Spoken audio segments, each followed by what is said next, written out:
Chapter 51। अगले दिन गूजी बहुत जल्दी उठ गया। जब वह उठा तो बाकी सब सो रहे थे। उसे लगा कि वह अपनी बहन के घर पर सिर्फ मुफ्त में नहीं खा सकता और रह नहीं सकता, उसे अभी भी कुछ करने की जरूरत है। इसलिए वह उनके लिए नाश्ता बनाने के इरादे से रसोई में गया। उसने रसोई के चारों ओर देखा और चावल की बाल्टी पाई। उन्होंने देखा कि लोग आमतौर पर नाश्ते में उबले हुए बन या दलिया खाते हैं। वह नहीं जानता था कि उबले हुए बंस कैसे बनाए जाते हैं, लेकिन वह मोटे तौर पर दलिया पकाना जानता था। उसने बर्तन धोया, एक पूरा बर्तन पानी डाला, फिर आधी बाल्टी चावल डाला। फिर उसे ढक्कन से ढककर चूल्हे में ढेर सारी लकड़ी भरकर आग जलाने चला गया। लेकिन उसे पता नहीं क्यों आग जल ही नहीं रही थी। थोड़ी देर बाद बुझ गया, फिर बुझ गया। वो लगभग आधे घंटे से रसोई में इधर उधर गड़बड़ कर रहा था। पूरी रसोई घने धुएं से भर गई थी, जिससे उसका दम घुट रहा था और वह लगातार खांस रहा था। उसका पूरा चेहरा काला पड़ गया था। यफान का कमरा रसोई के सबसे करीब था। जागते समय उसका लगभग दम घुटने लगा था।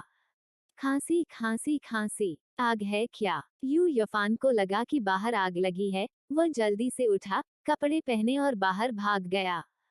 खांसी खांसी खांसी, उसने अपनी नाक बंद कर ली, यह महसूस करते हुए कि रसोई से गाढ़ा धुआं आ रहा था। उसने सोचा कि रसोई में आग लग गई है और जल्दी से भाग गया। जैसे ही वह रसोई में दाखिल हुआ तो घने धुएं से उसका दम घुटने लगा।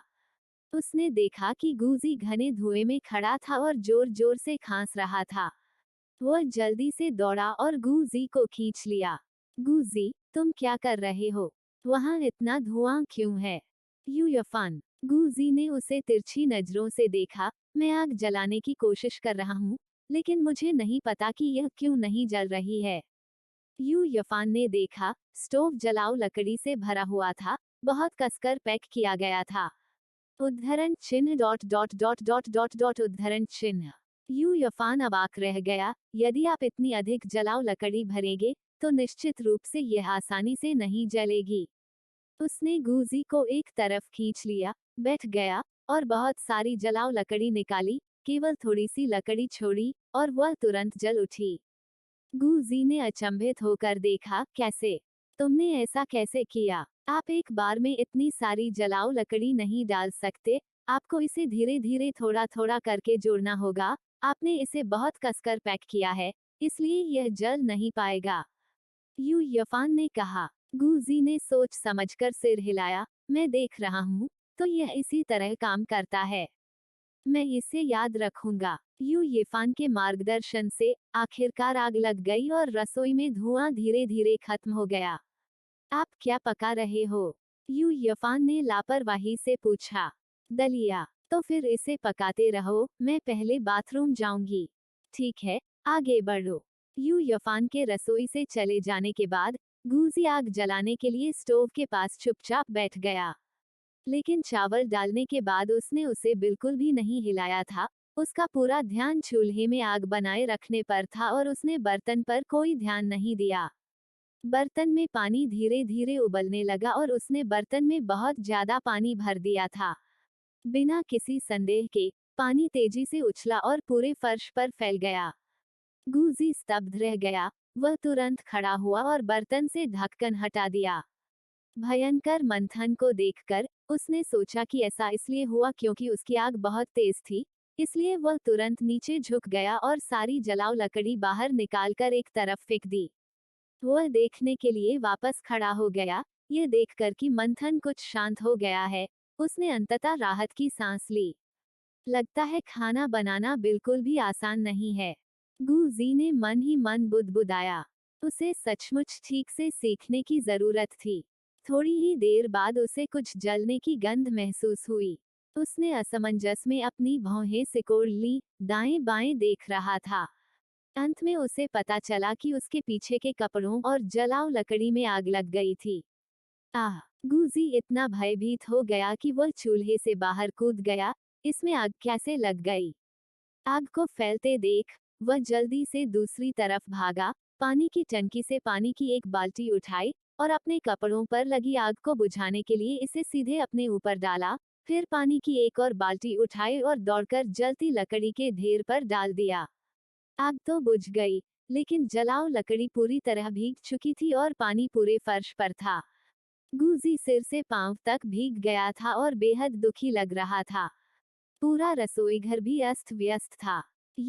यफान को उम्मीद नहीं थी कि जितनी देर में वह बाथरूम गया, रसोई में लगभग आग लग चुकी थी या पानी भर गया था। क्या चल रहा है? यफान ने पूरी तरह से भीगे हुए गूजी को आश्चर्य से चौड़ी आंखों से देखा। तुम क्या कर रहे हो? रसोई में युद्ध छेड़ रहे हो? मुझे खेद है, मेरा ऐसा इरादा नहीं था, गूजी ने अपराध बोध से कहा। तभी सांगली रसोई में चली गई और उसने यफान को दरवाजे पर खड़ा देखा। यफान, मुझे अभी अभी धुएं की गंध आई, क्या यह रसोई से आ रहा था? सांगली ने पूछा। जब गूजी ने सांगली की आवाज सुनी, तो वह बेहद घबरा गया और उसे समझ नहीं आया कि वह अपने हाथों और पैरों का क्या करे। सिस्टरली, आओ और खुद देख लो, यफान ने बेबसी से कहा। सांगली रसोई में गई और गंदगी देखी, वह भी आश्चर्यचकित रह गई। यहाँ क्या हुआ? गूजी, तुम रसोई में क्या कर रहे हो? और तुम सब गीले क्यों हो? सांगली ने लगातार कई प्रश्न पूछे। बहन, मुझे क्षमा करें, मैं मूल रूप से आप सभी के लिए नाश्ता बनाना चाहता था, मुझे उम्मीद नहीं थी कि ऐसा होगा। गूजी ने अपना सिर थोड़ा नीचे करते हुए अपराधबोध से कहा। नाश्ता बनाएं? हाँ, वो आग जलाना भी नहीं जानता, फिर भी वह नाश्ता बनाना चाहता है। यफान ने आगे बढ़ते हुए अपना सिर हिलाया और बर्तन का ढक्कन उठाया। ओह मेरा वचन, यफान ने कहा, आपने कितना चावल डाला? मैंने आधा बर्तन जोड़ा। आधा बर्तन? क्या तुम्हें नहीं पता कि चावल पकने पर फैल जाता है? यफान ने जल्दी से करछुल से कुछ चावल निकाले। गूजी स्तब्ध था, ऐसा लग रहा था जैसे उसने अपनी बहन और अन्य लोगों के लिए परेशानी खड़ी कर दी है। उसने कल ही अपनी बहन से वादा किया था कि वो कोई परेशानी नहीं पैदा करेगा। फिर भी आज उसने रसोई को लगभग जला डाला और उस स्थान पर भारी गंदगी फैला दी। क्या बहन उसे बेकार समझकर भगा देगी? यह सोचकर कि सांगली उसे भगा देगा, गूजी काफी चिंतित हो गया। वह तुरंत सांगली के सामने भागा। बहन, मुझे सच में खेद है, मैंने यह जानबूझकर नहीं किया। मैं केवल तुम्हारे लिए कुछ करना चाहता था, मैंने नहीं सोचा था कि मैं इतनी बुरी तरह गड़बड़ कर दूंगा, मुझे क्षमा करें। मुझे दूर मत करो, ठीक है? उसकी व्याकुल स्थिति को देखकर सांगली का दिल बेवजह नर्म हो गया। उसने उसके हाथ की ओर देखा और भौहें सिकोड़ ली। क्या मैंने तुमसे नहीं कहा था कि अभी अपना हाथ गीला मत करो? गूजी ने अपने हाथ की ओर देखा, सफेद पट्टी पूरी गीली थी। गूजी ने बिना कुछ कहे अनजाने में अपनी उंगलियां मोड़ ली। मेरे साथ आइए। सांगली मुड़ी और रसोई से बाहर चली गई। गूजी आज्ञाकारी ढंग से उसके पीछे चला गया। सांगली गूजेड के कमरे में गई, मेज से वह दवा ली जो उसने कल खरीदी थी। यहाँ आओ और बैठो, सांगली ने धीरे से कहा। गूजी कुछ बेचैनी से आगे बढ़ा और सांगली के बगल में बैठ गया। बहन, मुझे सचमुच खेद है। सांगली ने और कुछ नहीं कहा, उसने उसका हाथ पकड़ लिया, सफेद कपड़े का आवरण खोल दिया और उस पर फिर से दवा लगा दी। जैसे ही उनकी उंगलियां संपर्क में आईं, गूजी की निगाहें अनायास ही टिमटिमा गईं। चूंकि तुम्हें खाना बनाना नहीं आता इसलिए ऐसा करने की कोशिश मत करो, सांगली ने अचानक कहा। मैं सीख सकता हूँ, सचमुच बहन, तुम्हें क्या खाना पसंद है? मैं निश्चित रूप से इसे बनाना सीखूंगा, गूजी ने जल्दी से कहा। सांगली ने उसकी ओर देखा। तुम्हें अपने आप से एक गुलाम की तरह व्यवहार करने की जरूरत नहीं है, भले ही मैंने तुम्हें खरीदा है, तुम्हें केवल मेरे साथ एक दोस्त की तरह व्यवहार करने की जरूरत है। बहन, क्या तुम मुझे नीची दृष्टि से देखती हो? गूजी ने कुछ व्यथित होकर पूछा। क्या तुम्हें यह कहना कि मेरे साथ एक मित्र की तरह व्यवहार करना तुम्हें तुच्छ समझता है?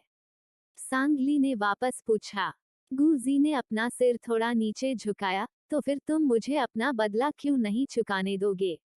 क्या रसोई को लगभग जला देना मुझे बदला चुकाने का आपका तरीका है? उद्धरण चिन्ह dot dot dot dot dot dot उद्धरण चिन्ह। No mouth face deadpan face. वह यह जानता था बहन को अब उसे नीचा देखना होगा। वह सचमुच बहुत बेकार था। वह खुद से बहुत नफरत करता था। क्या ऐसा हो सकता है कि अपनी यादें भी खोने से पहले वह इतना बेकार था? चैप्टर 52। मोमो, मैं चाहता हूँ कि तुम मुझे चूमो।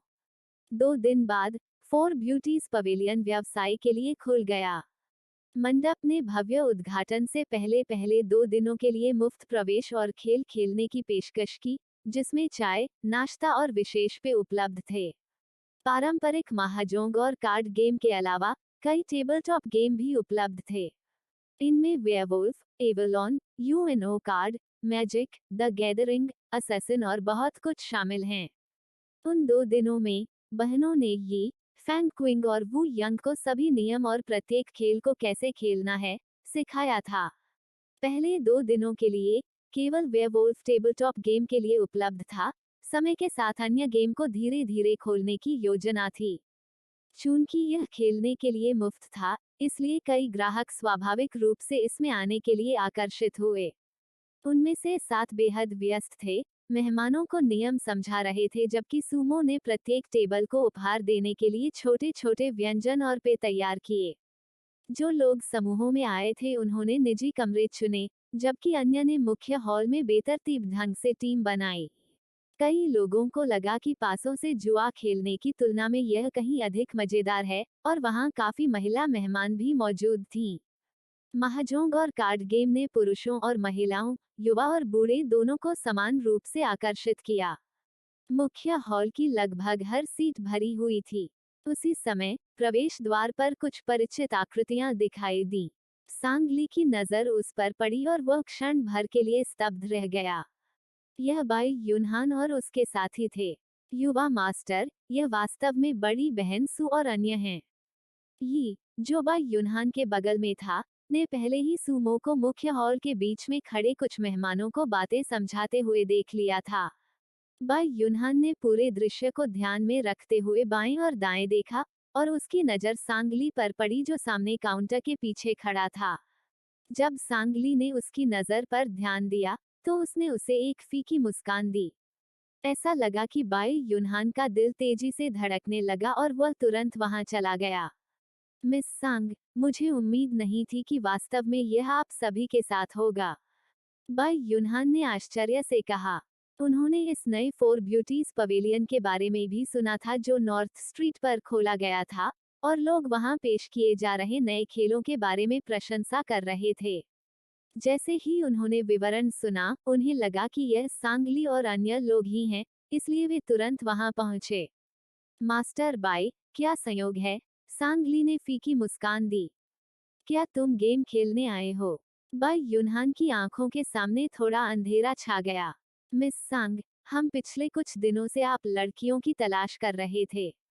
इतनी अचानक जाने के लिए मुझे खेद है, लेकिन वास्तव में हमारे पास कोई विकल्प नहीं था। हालांकि, क्या मैंने आपके लिए कोई पत्र नहीं छोड़ा था? सांगली ने उत्तर दिया। क्या मेरी माँ ने तुम्हें जाने पर मजबूर किया? अब तुम सब कहाँ रह रहे हो? बाई यूनहान ने पूछा। सांगली ने थोड़ी देर रुकने के बाद कहा, मास्टर बाई, हम वास्तव में बाई परिवार पर दबाव बनाए नहीं रख सकते। पिछले दिनों हमारा ख्याल रखने के लिए आपको फिर से धन्यवाद। बाई यूनहान एक पल झिझकी। मेरे पास कुछ है, मैं आपसे अकेले में चर्चा करना चाहता हूँ। क्या आप मेरे लिए कुछ समय निकाल सकते हैं? सांगली ने विनम्रता से मना कर दिया, मुझे डर नहीं है, मंडप इतना व्यस्त है कि मैं अभी वहां से निकल नहीं सकता।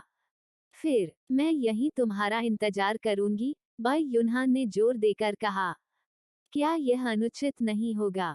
क्या आप स्वयं बहुत व्यस्त नहीं हैं? सांगली ने जवाब दिया। बस मेरे साथ एक ग्राहक की तरह व्यवहार करें जो यहाँ गेम खेलने के लिए आया है, बाई यूनहान ने यी और फैंग किंग की ओर मुड़ते हुए निर्णायक रूप से कहा। यी, फैंग क्विंग, आप जो भी खेल चाहें, उसमें शामिल होने के लिए स्वतंत्र महसूस करें। ओह, बिल्कुल, युवा मास्टर। फैंग और मैं फिर चारों ओर देखने जाएंगे। यी ने तुरंत फैंग किंग को पकड़ लिया और उस ओर बढ़ गया जहां सुमो थी। महाजोंग, मैं महाजोंग चला गया हूँ। अगली मेज पर एक मेहमान अचानक उत्साह से चिल्लाया, मिस सू, देखिए मेरे हाथ से, मैं कितना जीत सकता हूँ। मुझे देखने दो। वाह, तुम उससे 12 गुना शर्त जीत सकते हो। हा हा हा, अब मैं अपनी खोई हुई हर चीज वापस जीत लूंगा। बड़ी बहन सू ये दौड़कर आई और सू मो को बुलाया।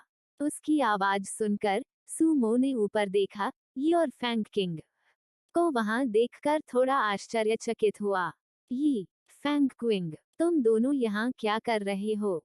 हम युवा मास्टर के साथ यहाँ आए थे। वो मिस सांग के साथ बात करने के लिए वहां इंतजार कर रहे थे, जबकि फैंग और मैं कुछ गेम खेलने के लिए घूम रहे थे। पिछले कुछ दिनों से हम हर जगह आप लड़कियों की तलाश कर रहे थे। आप आखिर कहाँ चले गए? सूमो मुस्कुराई। अब हम वेस्ट स्ट्रीट पर किंगलिन कोर्टयार्ड में रह रहे हैं। बाई स्टेट ईस्ट स्ट्रीट पर था। किंगलिन कोर्टयार्ड से काफी दूर। इसमें कोई आश्चर्य नहीं कि उन्होंने पिछले कई दिनों से सूमो और अन्य लोगों का कोई संकेत नहीं देखा था। मिस सू, आपको नहीं पता कि मिस जियाओ इस समय कहाँ है ना? फैंग क्विंग ने पूछा। ओह, वो और शाओमियो ऊपर लोगों को वेयरवुल्फ खेलना सिखा रहे हैं। क्या आप इसमें शामिल होना चाहते हैं? तुम आगे बढ़ो, फैंग। मैं अभी यहीं रुकूंगा, यी ने फैंग क्विंग से कहा। अच्छा लगता है। फिर मैं देखने के लिए ऊपर जाऊंगा, फैंग क्विंग ने उत्तर दिया और फिर सीढ़ियों की ओर बढ़ गया। ये सू मो के बगल में बैठ गई। बड़ी बहन सू, मैंने आपके लिए ढेर सारी मिर्चें उगाई जो अब सूख गई हैं। क्या मैं कुछ लाना चाहती हूँ? सू मो की आंखें तुरंत चमक उठीं। मुझे कुछ पसंद आएगा, धन्यवाद। वू यंग, जो कमरे के दूसरी ओर से उनकी बातचीत सुन रहा था, ने अचानक ऊपर देखा। उसकी अभिव्यक्ति तुरंत काली पड़ गई और उसके पूरे शरीर से ठंडी हवा निकलती हुई प्रतीत हुई। यहाँ तक उसके बगल में महाजोंग टेबल पर बैठे मेहमानों को भी हवा में एक अजीब सी ठंडक महसूस हुई और उन्हें आश्चर्य हुआ कि अचानक इतनी ठंड क्यों हो गई। ऐसा लग रहा है कि आप हाल ही में अच्छा कर रही हैं, बड़ी बहन सू, यी ने मुस्कुराते हुए कहा, वू यंग के साथ अनबन के बाद उन दिनों सूमो की उदास मनोदशा को स्पष्ट रूप से याद करते हुए। ओह, तो क्या मैं और भी सुंदर दिखती हूँ? सूमो ने मजाक किया। यी के कान लाल हो गए। आप हमेशा बहुत सुंदर दिखती हैं। आह, तुम थोड़े चापलूस हो। सूमो ने उसके सिर पर हल्के से थपकी दी। आप कब से इतनी मीठी मीठी बातें करने लगे? उसी समय एक जोर की दरार आई, जब वू यंग ने अपने हाथ में कसकर पकड़ी हुई महाजोंग टाइलों में से एक को तोड़ दिया। उसकी मेज पर मौजूद मेहमान डर के मारे लगभग उछल पड़े और तुरंत खड़े हो गए। आसान है, सर, परेशान होने की कोई जरूरत नहीं है, हमने वास्तव में इसे अब सीख लिया है, अब और सिखाने की आवश्यकता नहीं है, हम अच्छे हैं। हाँ, हाँ, हमें यह पूरी तरह मिल गया है। वू यंग ने उन्हें बर्फीली नजर से देखा जो हत्या के इरादे से टपक रहा था। उसने टूटे हुए लकड़ी के टाइल के टुकड़े को दूर फेंक दिया और सीधे सूमो के पास पहुंच गया। मोमो, वू यंग की आवाज उसके पीछे से आई। सूमो ने मुड़कर उसकी ओर देखा। आसन्न खतरे की किसी भी भावना से बेखबर, उसने कहा, ओ वू यंग, क्या आपने वहां उन मेहमानों को पढ़ाना समाप्त कर दिया? ऐसा लग रहा है जैसे आप अभी अपनी आरामदायक छोटी सी बातचीत का आनंद ले रहे थे। हम जब वू यंग ने ये की ओर देखा तो उसकी नजर पाले की तरह ठंडी थी। वू यंग की भयानक अभिव्यक्ति के नीचे ये थोड़ा पीछे हट गया। मिस्टर वू यंग, तो आप भी यही हैं? वू यंग ने ये की उपस्थिति को पूरी तरह से नजरअंदाज कर दिया। वो आगे बढ़ा और एक तेज हरकत से सूमो को अपनी ओर खींच लिया। आप उसके साथ सुखद बातचीत कर रहे थे। क्या यह सही है? ओह, मुझे ऐसा लगता है, सूमो ने स्पष्ट रूप से निडर होकर उत्तर दिया। वू यंग की आंखों के सामने खतरनाक रूप से अंधेरा छा गया। नीचे उतरते हुए उसने सीधे उसके कान में फुसफुसाया। उसकी आवाज धीमी गड़गड़ाहट जैसी थी जो लगभग एक खतरे की तरह लग रही थी। मोमो, मुझे किस कारो? सूमो ने वू यंग को अविश्वसनीय रूप से देखा और उससे अपना हाथ हटा लिया। आज तुम्हें क्या हो गया है, वू यंग? अच्छा, तुम मुझे चूमोगे या नहीं? वू यंग ने मांग की। जैसे ही उसने उसे देखा, उसकी आंखों में एक ठंडी चमक चमक उठी। अब सुमो भी गुस्से में थी, उसके रवैये से नाराज थी। मैंने मना कर दिया। वू यंग इतना क्रोधित था कि उसने लगभग खून ही उगल दिया। उसने एक पल के लिए सुमो को घूर कर देखा और उसके होठों को काटने के लिए झपट्टा मारकर नीचे गिरा दिया। ताश के खेल के बीच में मेहमानों की आंखें चौड़ी हो गईं, जैसे कि तश्तरियां, जिनमें ही भी शामिल था। मेरा आज मनोरंजन के साथ साथ एक फ्लो शो भी था। सुमो ने वू यंग को उसके व्यवहार से हैरान होकर जबरदस्ती धक्का दे दिया, लेकिन उसके होंठ पहले ही कट चुके थे और उसके काटने से खून बह रहा था। वू यंग, तुम क्या हो, किसी तरह का पागल कुत्ता? सुमो ने गुस्से में कहा। वह आपका पुनर्भुगतान था। फोर ब्यूटीज पवेलियन से बाहर निकलने से पहले वू यंग ने अपना आखिरी धमाकेदार लुक दिखाया। आप प्रतीक्षा करें। जब हम वापस आएंगे तो मैं आपको घुटनों के बल बैठकर कपड़े साफ करने की अनुमति नहीं दूंगा। बिल्कुल बेतुका, मैं गुस्से में हूँ। सुमो क्रोधित हो गई और उसने अपना पैर जोर से जमीन पर पटका। बड़ी बहन सु, आप और मिस्टर वू यंग, क्या आप दो हैं? यी ने पूछना शुरू किया। इससे पहले कि वह अपनी बात पूरी कर पाता, वू यंग पहले ही लौट आया था। उसने यी की गर्दन बेरहमी से पकड़ ली, उसे घुमाया और दरवाजे से बाहर धकेल दिया। चैप्टर 53, मैं यहाँ किसी को पसंद नहीं करूँगा। सुमो ने देखा कि वू यंग ने यी को बाहर खींच लिया था और उसे केवल इसका एहसास हुआ। क्या वू यंग को सिर्फ ईर्ष्या हुई? उससे और यी से ईर्ष्या हो रही है? क्या तुम मुझसे मजाक कर रहे हो? ये अभी भी नाबालिग है, वह उसे पूरी तरह से एक छोटे भाई के रूप में देखती है। इसके अलावा, वह सिर्फ कुछ वाक्यों के लिए यी के साथ बात कर रही थी, और वह सार्वजनिक रूप से इस तरह उन्मत्त हो गया, यहाँ तक कि उसे काट भी रहे हो। सुमो ने अपने होठों को छुआ, उन पर अभी भी खून लगा हुआ था। उसने उग्रता से कहा, वू यंग, बस तुम रुको। दूसरी तरफ, जब गुजी दूसरी मंजिल से नीचे आया, तो उसने बाई युहान को काउंटर पर खड़े होकर सांगली से कुछ बात करते हुए देखा। वह सीढ़ियों के शीर्ष पर खड़ा हो गया, एक पल के लिए रुका और उन दोनों को देखा। सांगली और बाई युनहान दोनों ने सफेद रंग के कपड़े पहने हुए थे, जो बहुत मेल खा रहे थे। गुजी ने अपनी भौहें सिकोड़ ली और चुपचाप काउंटर की ओर चला गया। दीदी, जब बाई युनहान ने आवाज सुनी, तो उसने लाल कपड़ों में गुजी को देखा। पिछले 2 दिनों में उनके चेहरे पर पड़े दाने पूरी तरह ठीक हो गए थे। उसका रंग बहुत गोरा था, उसके नैन नक्श उत्तम और नाजुक थे, जिससे उसे उभेलगी जैसा एहसास होता था। गुजी, मेहमान ऊपर कैसे खेल रहे हैं? सांगली ने पूछा। यह अच्छा चल रहा है, वे मूल रूप से सब सीख चुके हैं। गुजी ने बाई युनहान की ओर देखा। बहन, यह सज्जन कौन है? मैं बाई युनहान हूँ, मिस सांग की दोस्त। बाई युनहान ने अपना परिचय दिया। ओह बहन, मैंने आपको पहले कभी उसका जिक्र करते हुए कैसे नहीं सुना। मुझे लगा कि आपने अपने सभी महत्वपूर्ण दोस्तों को मुझसे मिलवाया है। निहितार्थ यह था कि बाई युनहान एक महत्वपूर्ण मित्र नहीं थी। बाई युनहान, चूंकि वह बहन का दोस्त है, तो मुझे तुम्हारे लिए चाय बनाने दो।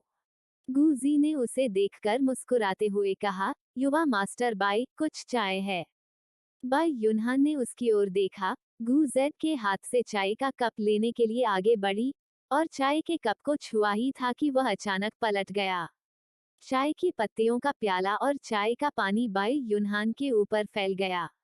मैं माफी चाहता हूँ। गुजी जल्दी से बाई युनहान की चाय की पत्तियों को पोंछने गया। यह सब इसलिए है क्योंकि मैं सावधान नहीं था। यह ठीक है। बाई युनहान पीछे हट गई, वह नहीं चाहती थी कि गुजी उसे छुए। सांगली ने बाई युनहान के गीले कपड़ों को देखा और कहा, आप पहले वापस क्यों नहीं जाते, यंग मास्टर बाई? मुझे लगता है कि लेडी बाई नहीं चाहेंगी कि आप मेरी तलाश में आएं। मैं, बाई युनहान कुछ कहना चाहती थी, लेकिन उसने नहीं कहा। हालांकि, मैं तुम्हें कुछ याद दिला सकता हूँ, सांगली ने कहा। पिछली बार जिस फार्मेसी मालिक की मौत हुई थी, उसे वू यंग ने नहीं मारा था। बाई युनहान स्तब्ध रह गई। क्या कहा आपने? हमने वू यंग से इसके बारे में पूछा, उसने कहा कि उसने उसे नहीं मारा। मुझे नहीं लगता कि उसके पास हमसे झूठ बोलने का कोई कारण है।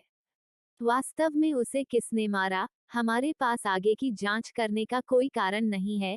यह बाई परिवार का मामला है। बाई युनहान ने अपनी आंखें नीची कर ली। मैं देख रहा हूँ। मैं किसी को जांच के लिए भेजूंगा। तुम्हें वापस जाना चाहिए। मुझे ऐसा लगता है कि जो तुम मुझसे कहना चाहते हो, उसे जोर से कहने की कोई जरूरत नहीं है। तुम जो जवाब चाहते हो वह नहीं सुन पाओगे। सांगली ने धीरे से कहा। बाई युनहान चौंक गईं, फिर मुस्कुराईं। मिस सांग, आप बहुत स्मार्ट हैं, मैं योग्य नहीं हूँ। बिना किसी कारण के अपने आप को नीचा क्यों दिखाया जाए।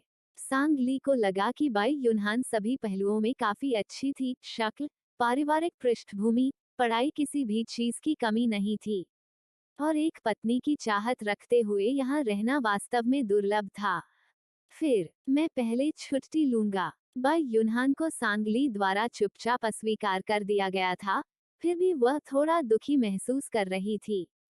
ठीक है। सांगली ने बाई युनहान की विदा होती छवि को देखा और आहें भरने से खुद को नहीं रोक सका। काफी अच्छा इंसान, अफसोस उसे लेडी बाई के पिंजरे में कैद होकर रहना पड़ रहा है। गुजी ने सांगली की ओर देखा। उसकी आवाज थोड़ी व्यथित थी। दीदी, क्या आप इस सज्जन को पसंद करती हैं? मुझे वह पसंद नहीं है। सांगली ने चाय का एक घूंट लिया और हल्के से कहा, मैं यहाँ किसी के चक्कर में नहीं पढ़ूंगा। क्यों नहीं? गुजी ने अवचेतन रूप से पूछा। सांगली ने उसकी ओर देखा और मुस्कुराया। ये सभी प्रश्न कहाँ से आ रहे हैं? जल्दी करो और काम पर वापस जाओ। ओह, उसने जवाब दिया और अनिच्छा से काउंटर छोड़ दिया। चाहे बहन कहीं भी जाए, वह निश्चित रूप से हमेशा उसके साथ रहेगा। बाई युनहान फोर ब्यूटीज पवेलियन से बाहर निकली ही थी कि उसकी मुलाकात बाहर लौट रहे यी से हुई। युवा मास्टर, क्या आप अब जा रहे हैं? यी ने पूछा, फिर तुरंत अपने गीले कपड़ों पर ध्यान दिया। युवा मास्टर, आपके कपड़े गीले क्यों हैं? हम, जाओ फैंग क्विंग को बुलाओ। बाई युनहान ने कहा। ओह ठीक है। ये अंदर जाने ही वाला था जब उसे अचानक बाई युनहान को बताने वाली बात याद आई।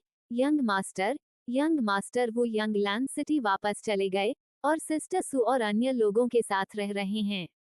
उसने वो यंग को बाहर खींच लिया था और उसे सुमो से दूर रहने की सख्त चेतावनी दी थी। ये अभी भी उससे थोड़ा डरता था, इसलिए उसने पहले सहमति में सिर हिलाया होगा। बाई युनहान ने सांगली के शब्दों के बारे में फिर से सोचा। यदि फार्मेसी मालिक की हत्या वो यंग ने नहीं की, तो और कौन कर सकता है? क्या उसके पिता की मृत्यु का और भी कुछ कारण हो सकता है? पिछले कुछ दिनों में बाई यूनिक्सन के मामले के कारण वह पहले ही एक बार लेडी बाई से लड़ चुका था। लेडी बाई सेकेंड आंटी और बाई यूनिक्सन को जिंगान मंदिर भेजना चाहती थी, लेकिन बाई युनहान ने इसकी अनुमति नहीं दी और दोनों ने इस पर बहस की। वह ली वेनेक्सुआन से पूछने भी गए थे, लेकिन ली वेनेक्सुआन ने कहा कि दिल के अपने लगाव होते हैं और चाहे जो भी हो, उन्होंने बाई यूनिक्सन से शादी करने से इनकार कर दिया। भले ही बाई यूनिक्सन ली परिवार में प्रवेश करना चाहती हो, यह केवल एक उपपत्नी के रूप में ही हो सकता है। जब आप उस रात फांग क्विंग और मिस्सू को बचाने गए थे, जब फार्मेसी के मालिक की मृत्यु हो गई थी, तो आप किन लोगों को अपने साथ लाए थे? बाई युनहान ने अचानक पूछा। यी ने इसके बारे में सोचा। मैंने अपने पिता से मेरे साथ चलने के लिए कहा। वो कुछ लोगों को लेकर आए, मुझे ठीक से पता नहीं है कि वे कौन थे।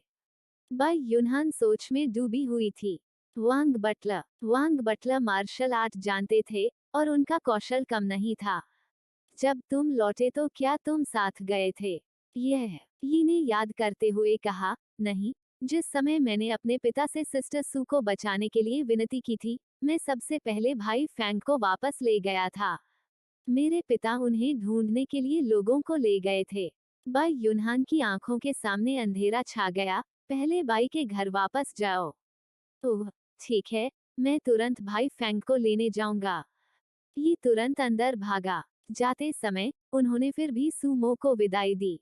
सिस्टर सू, हम पहले वापस जा रहे हैं। जब हमारे पास समय हो तो आप लोगों से दोबारा मिलें। सुमो ने जल्दी से उसे पकड़ लिया। वो यंग कहाँ गया? वह वापस क्यों नहीं आया?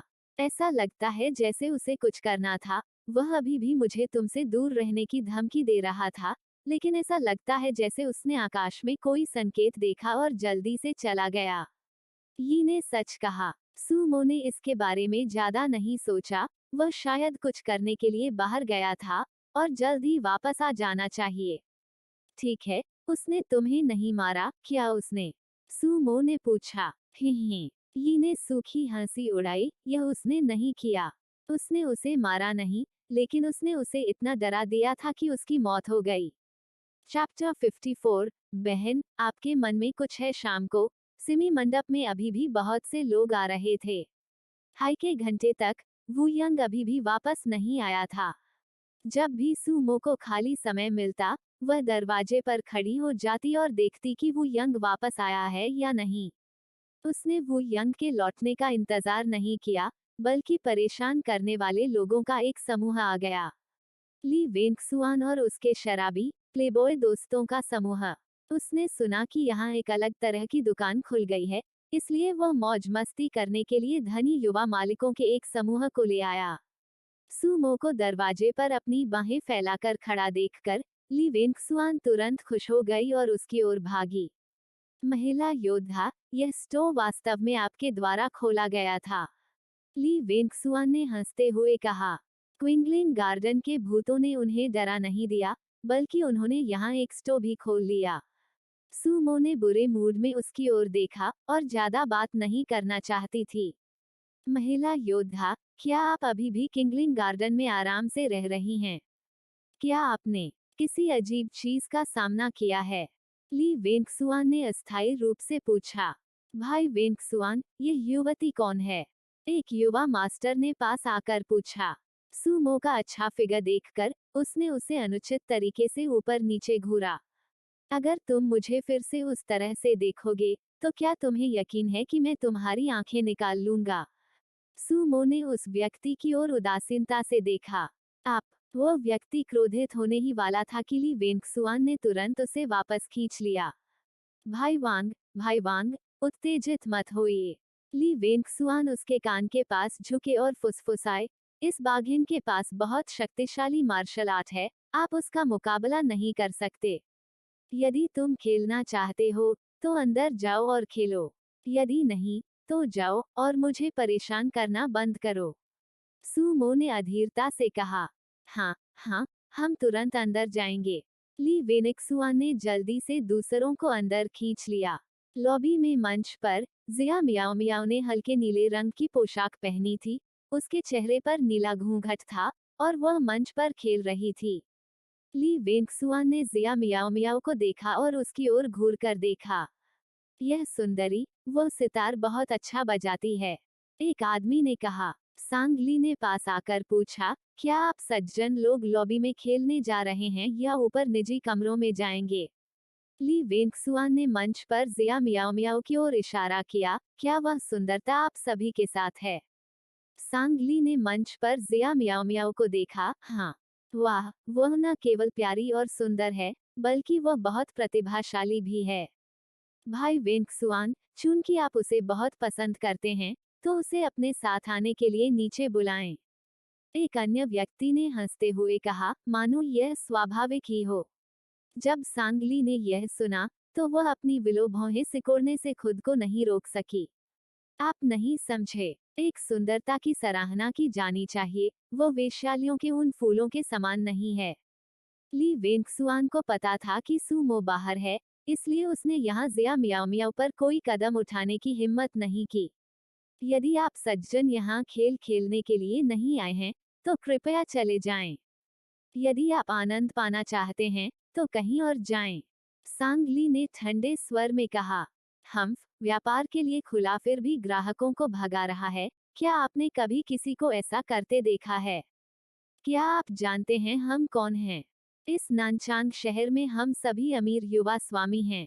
यदि आप हमारे साथ अच्छा व्यवहार नहीं करते हैं, तो आप पैसे कमाने की उम्मीद कैसे करते हैं? किसी ने तिरस्कार पूर्वक कहा। हालांकि उन्होंने पैसा कमाने के लिए दुकान खोली थी, लेकिन यह केवल अपना भरण पोषण करने के लिए थी। न कि यहाँ कोई व्यापारिक साम्राज्य खड़ा करने के लिए। सांगली ने उस व्यक्ति की ओर देखा, उसकी आंखें ठंडी थीं। आप क्या करने का प्रयास कर रहे हैं? गुजी ने यह दृश्य देखा और सांगली को अपने पीछे बचाते हुए तुरंत भाग गया।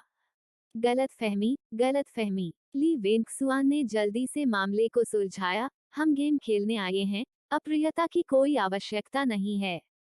ली वेंगसुआन, यदि तुमने मियाओ मियाओ पर फिर से कोई कदम उठाने की हिम्मत की, तो क्या तुम्हें विश्वास है कि मैं तुम्हें नपुंसक बना दूंगा? तभी सुमो अंदर आने को हुई। उसने गुजी की ओर देखा। गुजी, सिस्टरली को ले जाओ, मैं इसका ख्याल रखूंगी। सुमो ने उन पर अर्थपूर्ण दृष्टि डाली। गुजी ने सुमो की बातें सुनी और पिछले 2 दिनों में उसके और वू यंग के उच्च मार्शल आर्ट कौशल के बारे में जानता था, इसलिए उसने सांगली का हाथ खींचा और काउंटर पर चला गया। दीदी, क्या आप ठीक हैं? गुजी ने चिंता से पूछा। सांगली ने अपना हाथ पीछे खींच लिया। मैं ठीक हूँ, बस गुस्से में हूँ। सांगली ने नजर घुमाई और देखा कि सुमो पहले ही 4 लोगों को लॉबी में एक मेज पर ले आई थी। जाओ उनके लिए एक बर्तन चाय बनाओ, सांगली ने अचानक कहा। दीदी, क्या आप अब भी उनके लिए चाय बनाना चाहती हैं? गुजी ने भौहें चढ़ा दी। सांगली ने अपनी आस्तीन से एक कागज का पैकेज निकाला और गुजी को देते हुए मुस्कुराते हुए कहा, बेशक, अपने मेहमानों के साथ अच्छा व्यवहार करो। जब गुजी ने सांगली के हाथ में कागज का पैकेज देखा, तो उसे कुछ समझ आया। उसने पैकेज लिया और अपने होंठ हिलाते हुए कहा, ठीक है, मैं अभी यह करूंगा। ये चीजें पीने के तुरंत बाद असर नहीं करेगी। यह तभी प्रभावी होगा जब वे शराब पिएंगे और शराब के साथ परस्पर क्रिया करेंगे। उनके चेहरे पर फफोले पड़ जाएंगे। पूरी तरह से ठीक करने के लिए उन्हें प्रत्येक छाले को चुभाना होगा, जो बहुत दर्दनाक होगा। यदि वे 1 दिन के भीतर शराब नहीं पीते, तो दवा अप्रभावी हो जाती। परंतु यदि वे शराब पीते, तो इसका प्रभाव होता। तो सांगली ने उधर देखा। यह भाग्य पर निर्भर था। सेट के लगभग 1 घंटे तक वे स्टोव बंद करने और किंगलिंग गार्डन लौटने वाले थे। लेकिन अब तक वू यंग अभी भी वापस नहीं आई थी और सुमो को चिंता होने लगी थी। सुसु, शायद वू यंग पहले ही किंगलिंग गार्डन वापस जा चुकी है। हम वापस जाकर क्यों नहीं देखते? सिया मियाओ मियाओ ने सुझाव दिया। सुमो ने सोचा कि यह संभव है और तुरंत कहा, ठीक है, चलो बंद करें और जल्दी वापस आएं। किंगलिंग गार्डन लौटने के बाद सुमो तुरंत वू यंग के कमरे में गई। लेकिन उसने पाया कि कमरा खाली था, बिस्तर करीने से लगा हुआ था। वू यंग बिल्कुल भी वापस नहीं आई थी। वू यंग, वू यंग। सुमो ने कई बार पुकारा लेकिन किसी ने जवाब नहीं दिया। सुमो तुरंत यार्ड की ओर भागी।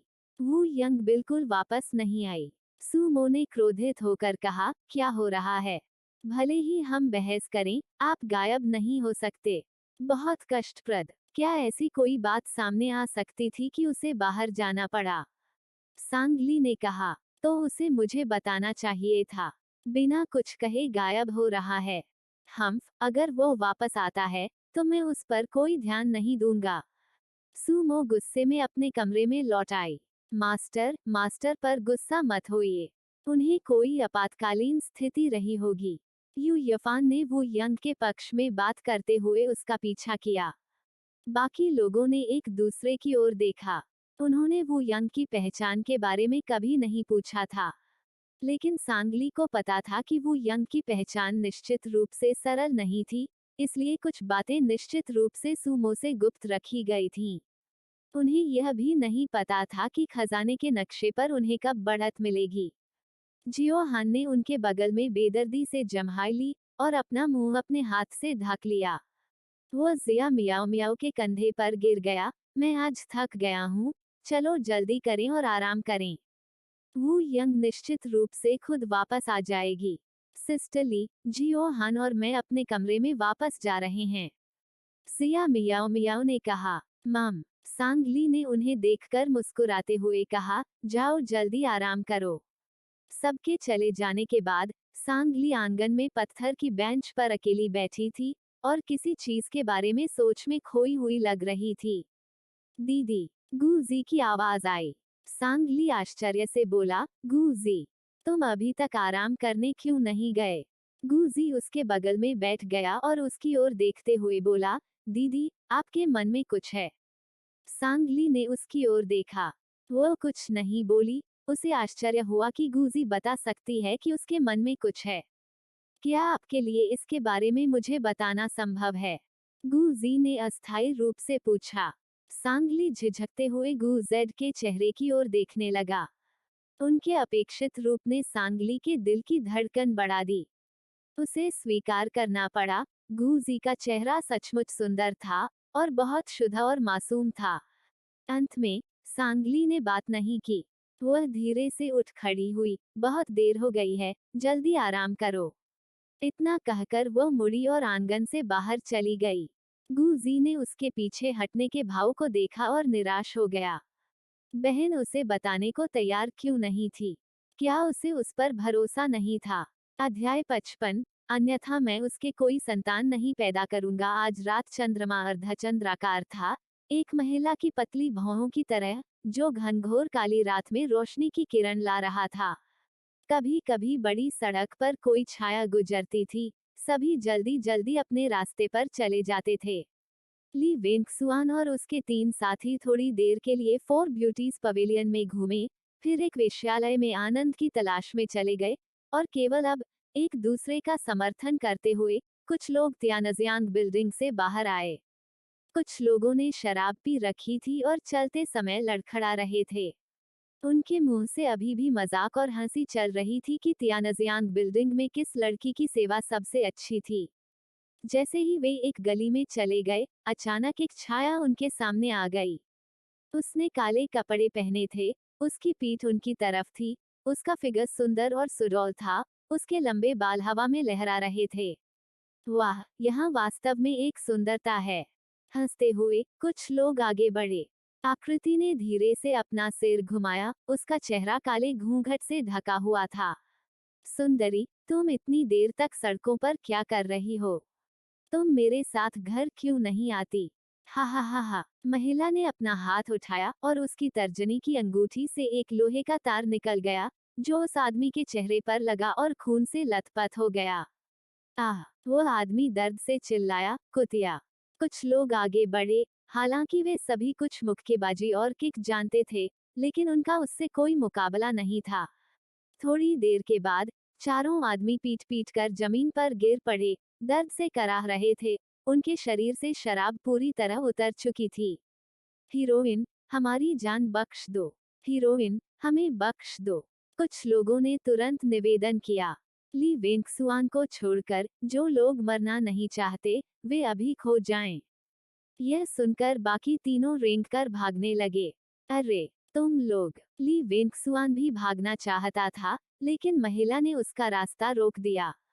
हीरोइन, हीरोइन, हमें कोई शिकायत नहीं है, कृपया मुझे जाने दो। ली वेंगसुआन जानता था कि जब उसे समर्पण करना चाहिए, तब वह दया की भीख मांगने के लिए जल्दी से घुटनों के बल बैठ गया। वह आज अपने साथ गार्ड नहीं लाया क्योंकि वह इन लोगों के साथ बाहर था और उसने सोचा कि कुछ नहीं होगा। अभी उसे यह उम्मीद नहीं थी कि ये लोग पूंछ मोड़कर भाग जाएंगे। अब से, ली वेंगसुआन इन लोगों के परिवारों के साथ फिर कभी काम नहीं करेगी। ली वेंगसुआन, हो सकता है तुम्हें उससे कोई शिकायत न हो, लेकिन तुम्हें मुझसे शिकायत है। दूसरी तरफ से एक महिला की आवाज आई। ली वेंगसुआन ने ऊपर देखा, अप्रत्याशित रूप से यह बाय यूनिक्सिन थी। बाय यूनिक्सिन, क्या तुम मुझे देखकर बहुत आश्चर्यचकित लग रहे हो? बाय यूनिक्सिन आगे बढ़ी और उसे देखने के लिए नीचे झुकी, उसका चेहरा भावहीन था। तुम क्या चाहती हो, दुष्ट औरत? हम्फ। बाय यूनिक्सिन ने ठंडी हंसी दी, उसकी आंखें कुछ लाल थीं। ली वेंगसुआन, मैंने तुम पर बहुत भरोसा किया, लेकिन मेरी बेगुनाही लेने के बाद, तुम जिम्मेदारी नहीं लेना चाहते हो। मैंने कब जिम्मेदारी नहीं ली? क्या मैंने नहीं कहा था कि मैं तुम्हें रखेल के रूप में रखूंगा? यह तुम ही थे जो सहमत नहीं थे। ली वेंगसुआन ने जवाब दिया। एक रखेल, हा हा हा हा। बाई यूनिक्सन अचानक हंस पड़ी, तब तक हंसती रही जब तक उनके आंसू नहीं निकल आए। हंसी ने ली वेंग सुआन को असहज महसूस कराया। बाई यूनिक्सन पहले हमेशा उसके सामने बहुत अच्छा व्यवहार करती थी। उसने कभी नहीं सोचा था कि उसका यह पक्ष होगा। तुम निम्न दर्जे की लड़की हो, और फिर भी तुम मुख्य पत्नी बनना चाहती हो। मैं तुम्हें पहले एक उपपत्नी के रूप में लेने को तैयार था क्योंकि मैंने देखा कि तुम अच्छे व्यवहार वाली थीं। अब तुम्हें देखो, तुम्हें कौन चाहेगा? थप्पड़। ली वेंगसुआन के चेहरे पर एक थप्पड़ पड़ा। बाय यूनिक्सन के थप्पड़ से ली वेनेक्सुआन स्तब्ध रह गई। वह जवाबी हमला करना चाहता था लेकिन काले कपड़े वाली महिला ने तुरंत उसे चेतावनी भरी नजरों से देखा और उसने हिलने की हिम्मत नहीं की। ली वेंगसुआन। बाय यूनिक्सन ने एक हाथ से उसका कॉलर पकड़ लिया। मैंने तुमसे पहले कहा था, जिसने भी मेरी बेगुनाही का फायदा उठाया, उसे औपचारिक रूप से मुख्य पत्नी के रूप में मुझसे शादी करनी होगी। आप तब सहमत हुए थे। बाय यूनिक्सन का स्वर अचानक बहुत नर्म हो गया। उसने उसके चेहरे पर हाथ फेरा। उसका लहजा अचानक फिर क्रोधित हो गया। लेकिन यह सब इसलिए है क्योंकि तुमने मुझे ऐसा करने के लिए मजबूर किया। वह बहुत भोली थी, सोचती थी कि ली वेंगसुआन उससे सच्चा प्यार करता है। केवल अब उसे एहसास हुआ कि वे सिर्फ खोखले शब्द और झूठे वादे थे। बाय यूनिक्सन ने अपने कपड़ों से एक खंजर निकाला। ली वेंगसुआन चौंक गया और पीछे हटना चाहता था, लेकिन काले कपड़े वाली महिला ने उसे जमीन पर दबा दिया। तुम क्या करना चाहते हो? बाय यूनिक्सन, मैं तुम्हें चेतावनी देता हूँ, आवेगी मत बनो। बाय यूनिक्सन ने उसकी ओर देखा। उसकी आंखों में घृणा का भाव था। ली वेनेक्सुआन, मैंने तुमसे कहा था, जिसने भी मेरी बेगुनाही का फायदा उठाया, उसे औपचारिक रूप से मुख्य पत्नी के रूप में मुझसे शादी करनी होगी। आप तब सहमत हुए थे। बाय यूनिक्सन का स्वर फिर बदल गया, नहीं तो मैं उसकी मर्दांगी खो दूंगी। अपने हाथ को हिलाते हुए बाय यूनिक्सन ने ली वेनेक्सुआन के गुप्तांगों की ओर खंजर घोंप दिया। आह! ली वेंगसुआन की दयनीय चीख के साथ, उसने अपने गुप्तांगों को ढक लिया और पीड़ा में जमीन पर लुढ़क गया। बाय यूनिक्सन की आंखें भयंकर थीं। उसने खंजर फेंक दिया और खड़ी हो गई और ठंडे स्वर में बोली, यदि आप औपचारिक रूप से मुझसे, मेरे पेट में पल रहे बच्चे से शादी नहीं करते हैं, तो मैं उससे छुटकारा पा लूंगी। तब आपकी ली परिवार की वंशावली वास्तव में कट जाएगी। ऐसा कहने के बाद बाय यूनिक्सन काले कपड़े वाली महिला के साथ गली से चली गई, और केवल ली वेनेक्सुआन जमीन पर दर्द से चिल्ला रही थी। तीसरी चाची, धन्यवाद। बाय यूनिक्सन ने महिला को भावहीन रूप से धन्यवाद दिया। हे, महिला ने हल्की सी हंसी उड़ाई। मैं बाय परिवार में 2 साल से हूँ। मुझे उम्मीद नहीं थी कि आप इतने उग्र चरित्र वाले होंगे। अगर उसने मेरे साथ गलत नहीं किया होता, तो मैं भी उसके साथ इस तरह का व्यवहार नहीं करता। यह सब उसने खुद ही किया है। वह बहुत भोली थी। वास्तव में उसे विश्वास था कि ली वेंगसुआन उससे सच्चा प्यार करता है। अब जाकर उसे एहसास हुआ कि उसने केवल खोखले शब्दों और झूठे वादों का इस्तेमाल किया था। तुमने अपना लक्ष्य प्राप्त कर लिया है, हमारे सौदे को मत भूलना। अन्यथा मैं तुम्हें आसानी से मार सकता हूँ। महिला ने कहा। बाय यूनिक्सन ने झिझकते हुए कहा, चिंता मत करो, हालांकि मैं अब बाय हाउस में नहीं रहती, फिर भी मेरे पास बाय यूनहान को जहर देने का मौका है। वह तुम्हारा भाई है। क्या तुम सचमुच उस पर कोई कदम उठा सकते हो? हम्फ, एक भाई। उसने फिर भी मुझे और मेरी माँ को लेडी बाई के साथ बाय हाउस से बाहर निकाल दिया। उसने लेडी बाई के साथ अच्छे पुलिस वाले और बुरे पुलिस वाले की भूमिका निभाई। मेरी माँ और मेरे वहाँ कभी अच्छे दिन नहीं रहे। पहले बाई यूनिक्सन के मामले के कारण बाई यूनहान की लेडी बाई के साथ बहस हुई थी, इसलिए बाई यूनहान ने अस्थायी रूप से दूसरी चाची और बाई यूनिक्सन को वेंज पवेलियन में रहने के लिए भेजा था। महिला ने हंसते हुए कहा, ऐसा लगता है कि आपके साथ साझेदारी करके मैं सही थी। जब तक मुझे वह मिलता है जो मैं चाहती हूँ, बाय हाउस आपकी माँ के हाथों में आ जाएगा। आपने पहले कहा था कि आपको जो खजाने का नक्शा मिला है वह नकली है, लेकिन मुझे नहीं पता कि असली कैसा दिखता है। यह बोलते बोलते महिला भड़क गई। उसने कभी नहीं सोचा था कि जिस खजाने के नक्शे को पाने के लिए उसे इतनी परेशानी उठानी पड़ी वह नकली निकलेगा। जब वह रिपोर्ट करने के लिए डाक कैबिनेट में लौटी, तो उन्होंने सोचा कि यह एक बड़ी उपलब्धि होगी। उसे उम्मीद नहीं थी कि नक्शा नकल होगा। उन्हें डाक कैबिनेट में सजा दी गई। बाई परिवार के प्रति उसकी नाराजगी बढ़ती गई। लेंस सिटी में लौटकर वह मूल रूप से लेडी बाई को मारने के लिए सीधे जाना चाहती थी, लेकिन अप्रत्याशित रूप से लेडी बाई मार्शल आर्ट जानती थी और वह बिल्कुल भी उससे मेल नहीं खाती थी। असली खजाने का नक्शा जलरोधक और अग्निरोधक है। यह लगभग इस तरह दिखता है। महिला ने उसे एक नक्शा सौंपा। पिछले नकली खजाने का नक्शा तब उजागर हुआ जब मास्टर ने इसे आग से जला दिया और उसे पता चला कि यह नकली था। यह लेडी बाई कोई साधारण चरित्र नहीं है। उसकी मार्शल आर्ट कौशल उच्च है। मुझे डर है कि अगर बाई यूहान को जहर दिया जाएगा तो क्या वह समझौता करेगी, महिला ने सोचते हुए कहा। इसके अलावा मैंने हमेशा सोचा था कि यह दवा की दुकान का मालिक था जिसने हत्या करने में मेरी मदद की थी, लेकिन आज मुझे पता चला कि यह वह नहीं था। मुझे संदेह है कि लेडी बाई के लोगों ने ही उसे मारा था। जब से मैं बाई के घर में दाखिल हुआ, शायद मेरी हर गतिविधि उसके नियंत्रण में थी। उसने बूढ़ी मास्टर बाई को मारने के लिए केवल मेरे हाथ और तुम्हारी माँ के हाथ का इस्तेमाल किया था। चैप्टर 56। वह एक हत्यारा है। सुमो बिस्तर पर करवटें बदल रही थी, सो नहीं पा रही थी। वह वू यंग के बारे में सोचती रही। क्या वू यंग को कुछ हो सकता था, लेकिन उनके उच्च स्तर की मार्शल आर्ट के साथ कोई समस्या नहीं होनी चाहिए। हालांकि उसे एक अशुभ एहसास था। सुमो अचानक बिस्तर पर बैठ गई, अपने कपड़े पहने, अपना चाबुक उठाया और दरवाजे से बाहर चली गई। वो फिर वू यंग के कमरे में गई और देखा कि वह अभी भी नहीं लौटा है। वह कहाँ गया? उसने मुझे क्यों नहीं बताया? इससे मुझे सचमुच चिंता होती है।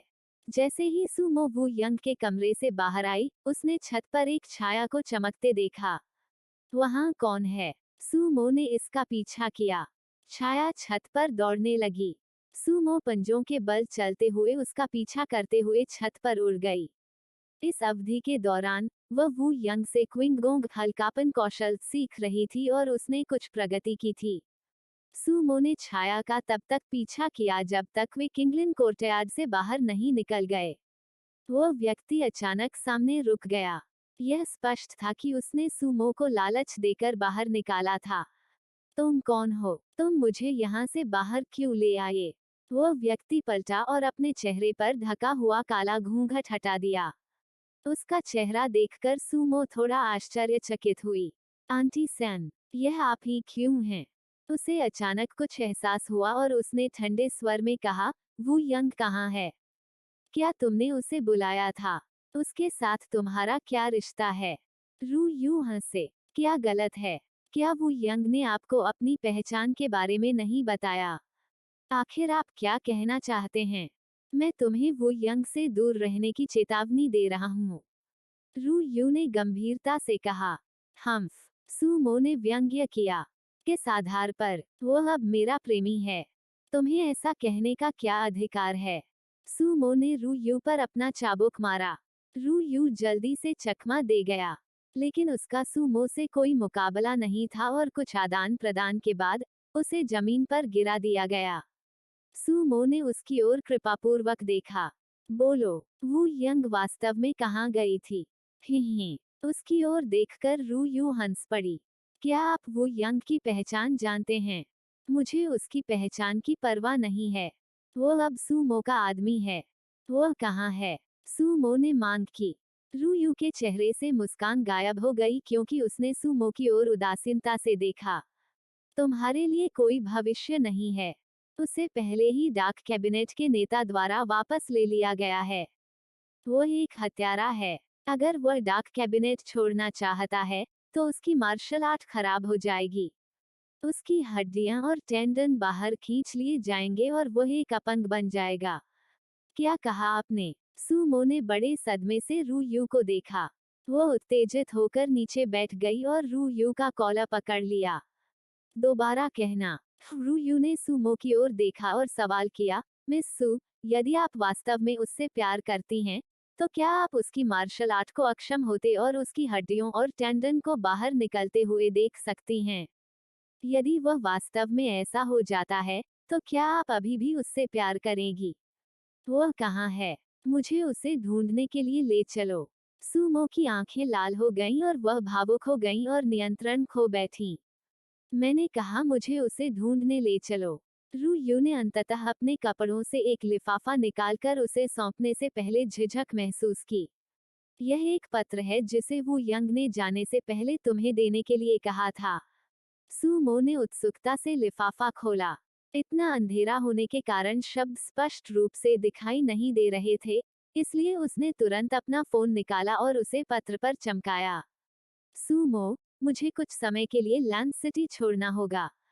जब मैं वापस आऊंगा, तो मैं तुम्हारे साथ तुम्हारे गृहनगर जाऊंगा और तुम्हारे माता पिता को प्रस्ताव दूंगा। मैं तुम्हें अपनी पत्नी बनाऊंगा। मेरी प्रतीक्षा करो, तुम्हें मेरी प्रतीक्षा करनी होगी। पत्र पर एक आंसू की बूंद गिरी। सुमो ने कागज को कसकर पकड़ लिया।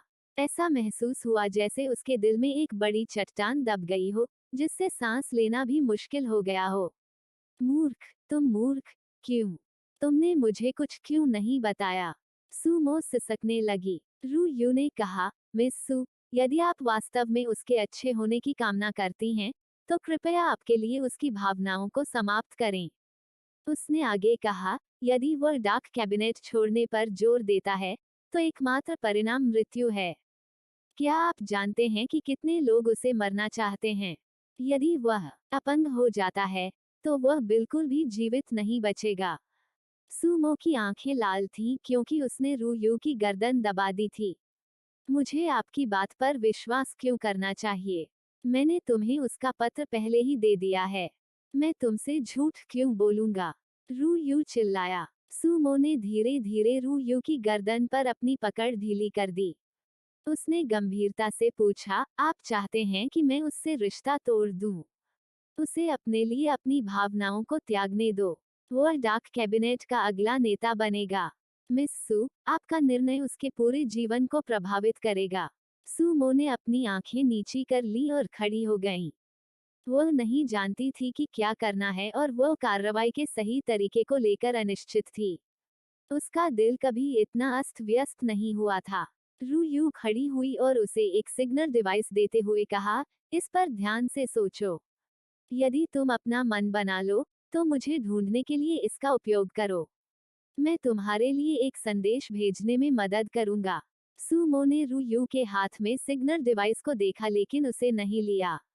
सुमो के हाथ में सिग्नल डिवाइस देने और जाने से पहले रू यू ने उसकी ओर देखा। वो और वू यंग कई वर्षों से साथी शिष्य रहे थे। जब वे छोटे थे, वू यंग ने पहले उसे बचाया था, इसलिए वह नहीं चाहती थी कि उसकी मार्शल आर्ट नष्ट होने के कारण वह अपंग हो जाए। उनके डाक कैबिनेट के सभी लोग बिना माता पिता के अनाथ थे। क्योंकि उनके कोई पारिवारिक संबंध नहीं थे, वे बिना किसी संदेह के सबसे क्रूर हत्यारे बन सकते थे।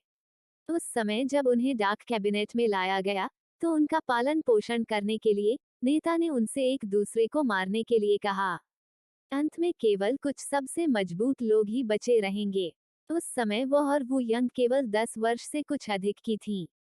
वो लगभग किसी और के हाथों मर गई थी, लेकिन वो यंग ने उसे बचा लिया, इसलिए उसे वहीं रहने दिया गया। उसने हमेशा महसूस किया था कि वो यंग बिना किसी भावना के ठंडी और निर्दयी थी।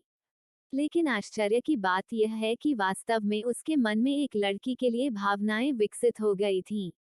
सुमो पूरी रात आंगन में बैठी रही। सांगलेन के मन में भी कुछ चल रहा था और उसे अच्छी नींद नहीं आई, वह बहुत जल्दी उठ गई। जब वह आंगन में आई तो उसने देखा कि सुमो एक बड़े पेड़ के नीचे अकेली और उदास बैठी है।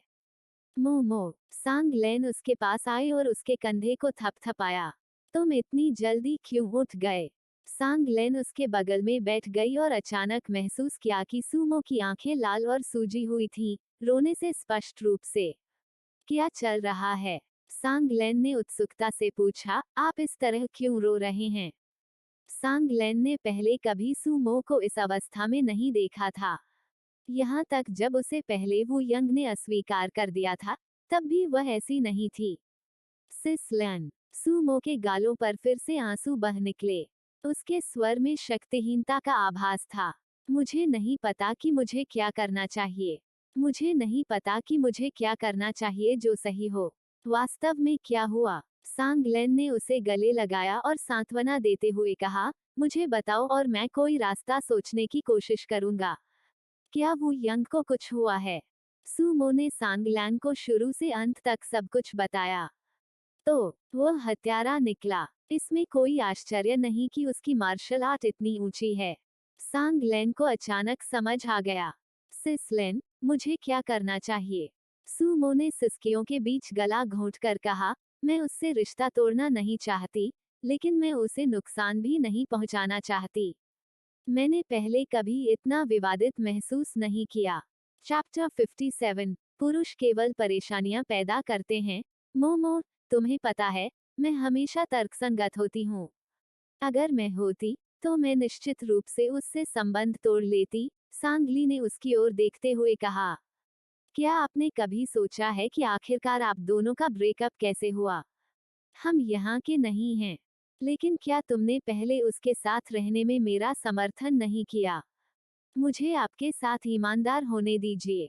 मैंने उसके साथ रहने में आपका समर्थन किया क्योंकि मैं चाहता था कि आप खजाने का नक्शा प्राप्त करने के लिए उसका उपयोग करें।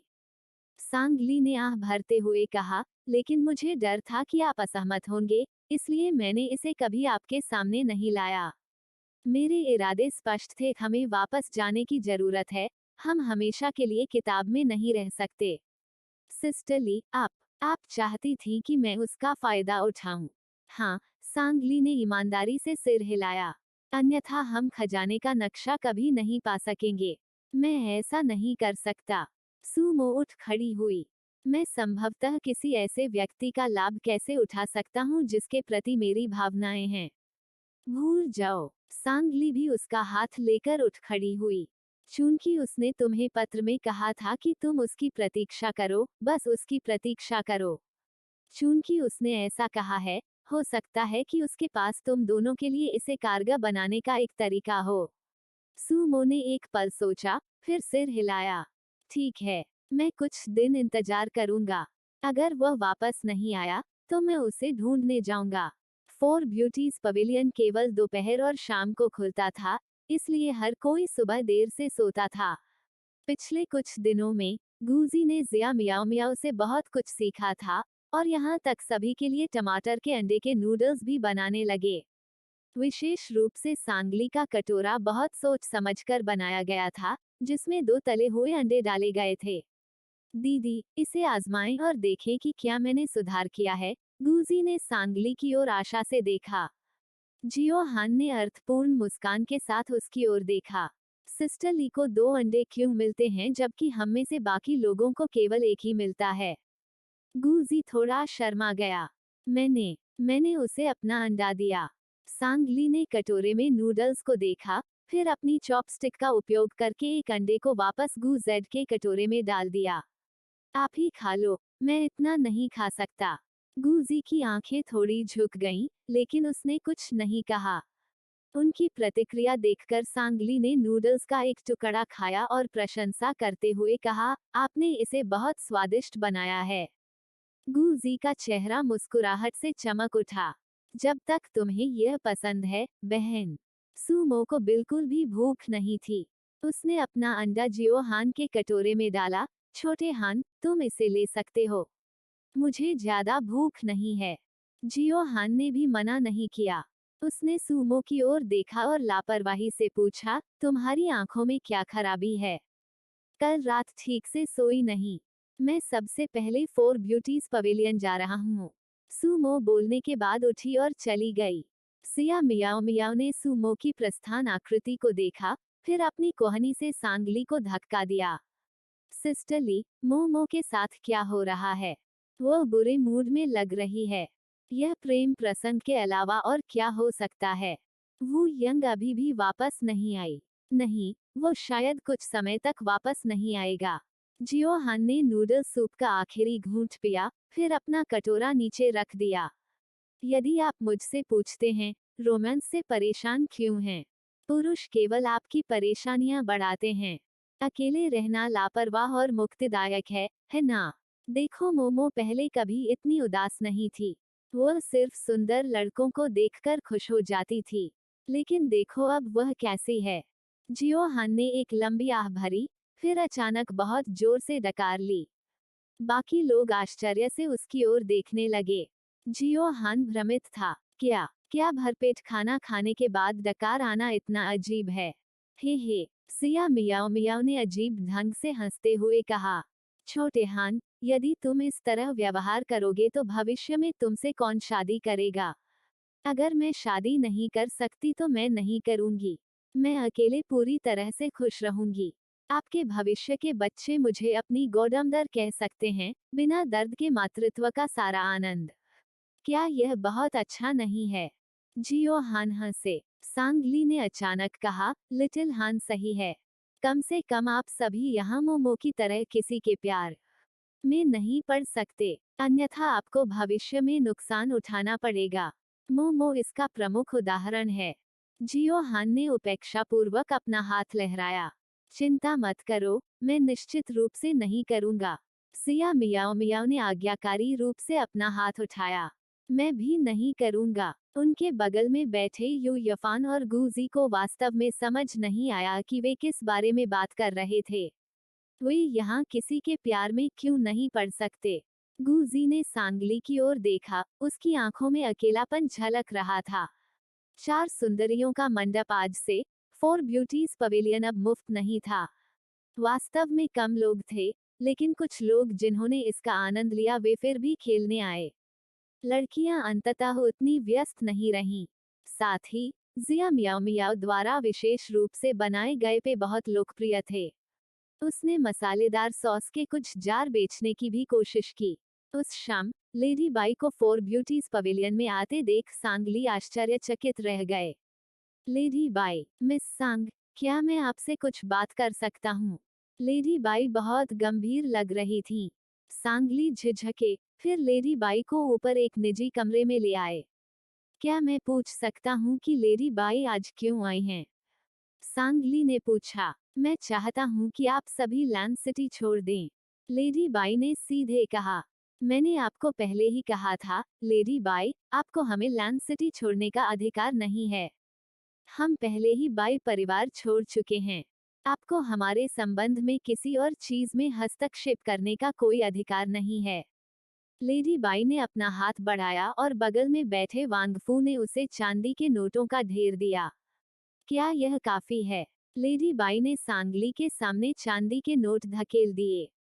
यह आप लड़कियों के लिए अपना शेष जीवन आराम से जीने के लिए पर्याप्त होना चाहिए। सांगली ने मेज पर रखे चांदी के नोटों को देखा और हल्के से मुस्कुराया। उसने कभी नहीं सोचा था कि उसके जीवन में ऐसा दृश्य आएगा। यदि यह आधुनिक समय होता, तो वह बिना किसी हिचकिचाहट के पैसे ले लेती और इठलाती हुई चली जाती। लेकिन अब चीजें अलग थीं। उसे पैसों की ऐसी कोई परवाह नहीं थी। लेडी बाई मुझे भगाने के लिए बहुत उत्सुक है। क्या ऐसा हो सकता है कि यंग मास्टर बाई के साथ आपका झगड़ा हो गया हो? सांगली ने जानबूझकर लेडी बाई की दुखती रग पर हाथ डाला। लेडी बाई की भौहें थोड़ी सिकुड़ गईं। कल हान तुम्हें ढूंढने आया था। तुमने उससे वास्तव में क्या कहा?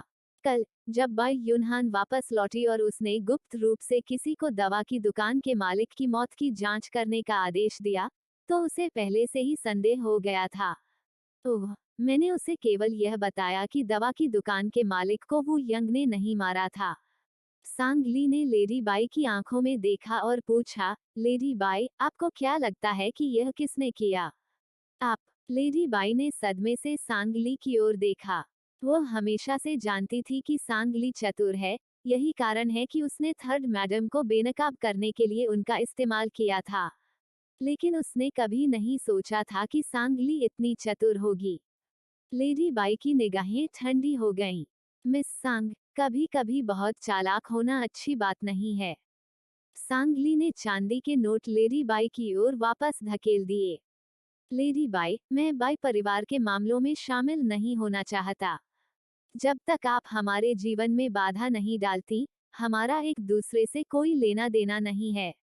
जहाँ तक मास्टर बाई की बात है, मेरी उस पर कोई मंशा नहीं है, आप निश्चिंत रह सकती हैं। लेकिन हान ने तुम्हारे कारण कई बार मेरे द्वारा उसके लिए तय की गई शादी की संभावनाओं को अस्वीकार कर दिया है। यह उसकी समस्या है। भले ही मैं लैंड सिटी छोड़ दूं, अगर वो अनिच्छुक है, तो आप इसके बारे में कुछ नहीं कर सकते, ठीक है?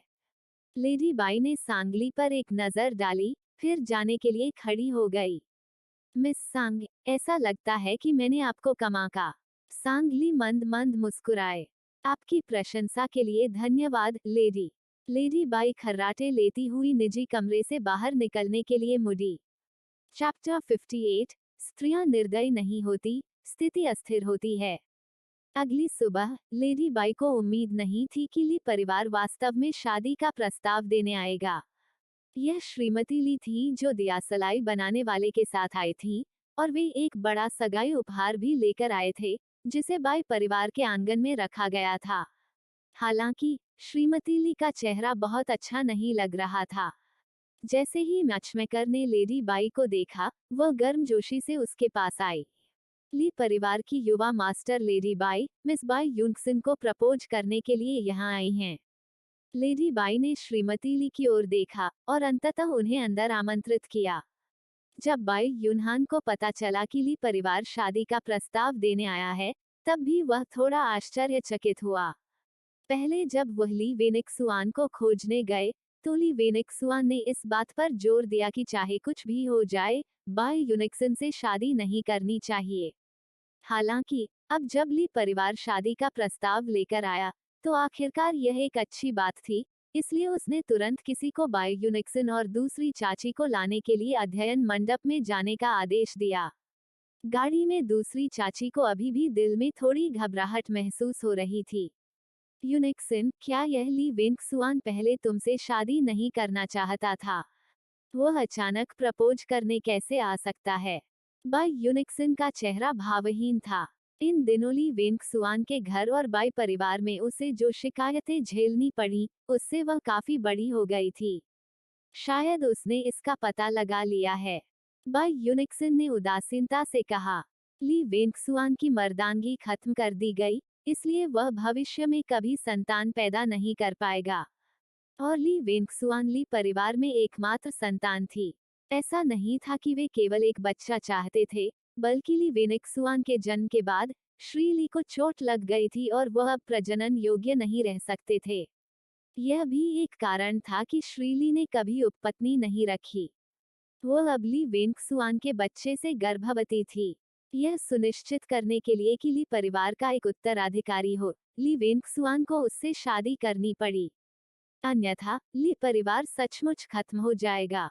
इससे गुजरने के बाद बाई यूनिक्सन को अचानक एहसास हुआ कि पुरुष बिल्कुल अविश्वसनीय थे। वे मधुर शब्दों का प्रयोग करते थे, लेकिन एक बार जब उन्हें वह मिल जाता जो वे चाहते थे, तो वे महिलाओं को घिसी पिटी जूतों की तरह त्याग देते थे। उनकी 3 पत्नियां और 4 रखैलें हो सकती हैं, तो वे वास्तव में एक महिला की देखभाल कैसे कर सकते हैं? वह पहले बहुत भोली थी। यदि कोई महिला निर्दयी नहीं होती, तो उसकी स्थिति अस्थिर होती। यदि वह बेहतर जीवन चाहती थी, तो वह केवल स्वयं ही इसके लिए लड़ सकती थी। भविष्य में वह ली परिवार की मुख्य पत्नी होगी, और बाई परिवार भी उसकी मां के हाथों में आ जाएगा। तभी उसे मजबूत समर्थन मिलेगा। जब वह सोच रही थी, गाड़ी बाई परिवार के सामने वाले गेट पर आ चुकी थी। दोनों गाड़ी से बाहर निकले, और बाई यूनिक्सन ने बाई परिवार के सामने वाले गेट के ऊपर लगी पट्टिका, बाई निवास को देखा। उसके मुंह के कोने पर मुस्कान उभर आई। उसने नजरें हटा ली और दूसरी चाची के साथ आंगन में चली गई। हालांकि बाई यूनिक्सन को हॉल में लाया गया, जबकि दूसरी चाची के पास हॉल में प्रवेश करने की स्थिति नहीं थी, इसलिए उन्हें वापस कमरे में ले जाया गया। जब वह हॉल में पहुंची, तो बाई यूनिक्सन ने बहुत चतुराई से लेडी बाई और श्रीमती ली को सम्मान दिया। जब श्रीमती ली ने बाई यूनिक्सन को देखा, तो उनकी आंखों में नफरत की एक झलक दिखाई दी। यूनिक्सन, ली परिवार का युवा मालिक आपके सामने शादी का प्रस्ताव रखना चाहता है। क्या मैं पूछ सकता हूँ कि आप क्या सोचते हैं? लेडी बाई ने जानबूझकर पूछा। विनिक्सुआन और मैं प्यार में हैं, और मुझे उम्मीद है कि माँ इसे स्वीकार करेगी। बाई यूनिक्सन ने इसका उल्लेख करने से परहेज नहीं किया। आखिरकार उसके और ली वेंगसुआन के बारे में पूरे शहर में पहले से ही अफवाहें थीं। चूंकि दोनों बच्चे प्यार में हैं, इसलिए मेरे पास मना करने का कोई कारण नहीं है। तो फिर चलो यह शादी तय कर लेते हैं। लेडी बाई ने श्रीमती ली की ओर देखा और मुस्कुराए। हालांकि बाई परिवार और ली परिवार के बीच पहले कुछ कलह थी, लेकिन व्यावसायिक प्रतिस्पर्धा सामान्य है। मुझे उम्मीद है कि हमारे दोनों परिवार भविष्य में अच्छा साथ निभा सकेंगे। इस समय श्रीमती ली के दिल में चाहे कितनी भी नाराजगी क्यों न हो, फिर भी उन्हें मुस्कुराता हुआ चेहरा दिखाना पड़ा। लेडी बाई सही कह रही है। हम अब से ससुराल वाले होंगे, इसलिए निश्चित रूप से हमें अच्छा रहना होगा। सब कुछ तय होने के बाद श्रीमती ली जाने के लिए उठी। मैडम, मुझे आपको विदा करने दीजिए।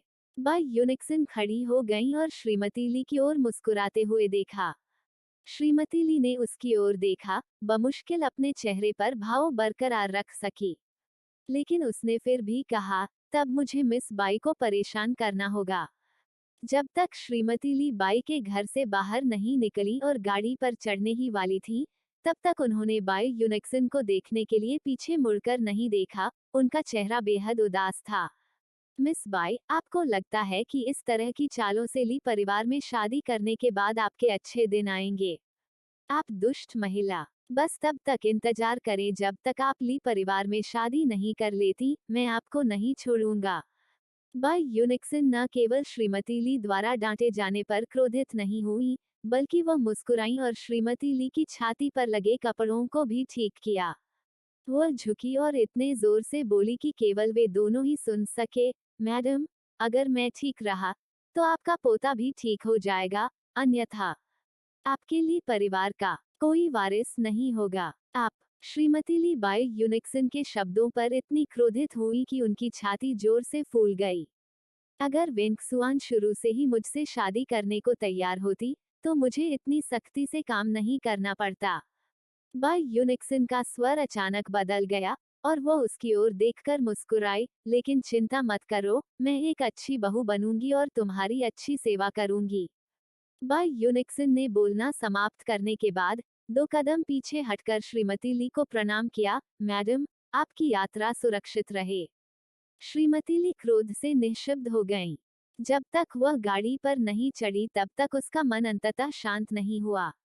उसे यह भी उम्मीद नहीं थी कि बाई यूनिक्सन, जो बाहर से कोमल और नाजुक दिखती थी, वास्तव में उसके अंदर इतना शातिर दिल था। लेकिन ली परिवार का एक वारिस होने की खातिर वह इसे केवल अभी के लिए ही सहन कर सकती थी। बाई यूनिक्सन के जन्म के बाद वह धीरे धीरे उससे निपटेगी। बाई परिवार के हॉल में लेडी बाई का चेहरा भी बहुत अच्छा नहीं था। मैं बाई यूनिक्सन और ली परिवार के बीच इस शादी के लिए पहले ही सहमत हो चुका हूँ। मुझे आशा है कि आपने जो कहा था वह आपको याद होगा। लेडी बाई ने गंभीरता से कहा। बाई यूनहान का लहजा भी बहुत अच्छा नहीं था। माँ, मैं पहले मिस चू को जान सकता हूँ, लेकिन जहाँ तक शादी करने की बात है, चाहे कुछ भी हो मुझे उस महिला से शादी करनी होगी जो मुझे पसंद है ना? लेडी बाई ने एक पल के लिए सोचा। सचमुच, वो उस पर बहुत अधिक दबाव भी नहीं डाल सकती थी। उसका स्वर थोड़ा नर्म हुआ। जब तक आप परिचित होने के इच्छुक हैं, आपको निश्चित रूप से वह मिल जाएगा जो आपको पसंद है। बाई यूनहान को अपने दिल में चिढ़ महसूस हुई। वो खड़ा हुआ और बोला, मनी हाउस में अभी भी कुछ मामले हैं। पहले मैं थोड़ी देर के लिए बाहर जाऊंगा। लेडी बाई का चेहरा काला पड़ गया। उसने महसूस किया कि बाई यूनहान का उसके प्रति रवैया हाल ही में और भी बदतर हो गया है। क्या ऐसा हो सकता है कि उसे कुछ पता चल गया हो? बाई यूनहान के बाहर जाने के ठीक बाद उसकी मुलाकात बाई यूनिक्सन से हुई। बाई यूनिक्सन ने आगे बढ़कर बाई यूनहान की बांह पकड़ ली और उसकी ओर मुस्कुराते हुए कहा, धन्यवाद। बाई यूनहान भी उसे देखकर मुस्कुराई। यूनिक्सन, ली परिवार में शादी करने के बाद हर चीज में सावधान रहें। मैं समझता हूँ। मैं वास्तव में यह भी नहीं समझ पा रहा हूँ कि ली वेंगसुआन अचानक प्रपोज करने क्यों आएगा।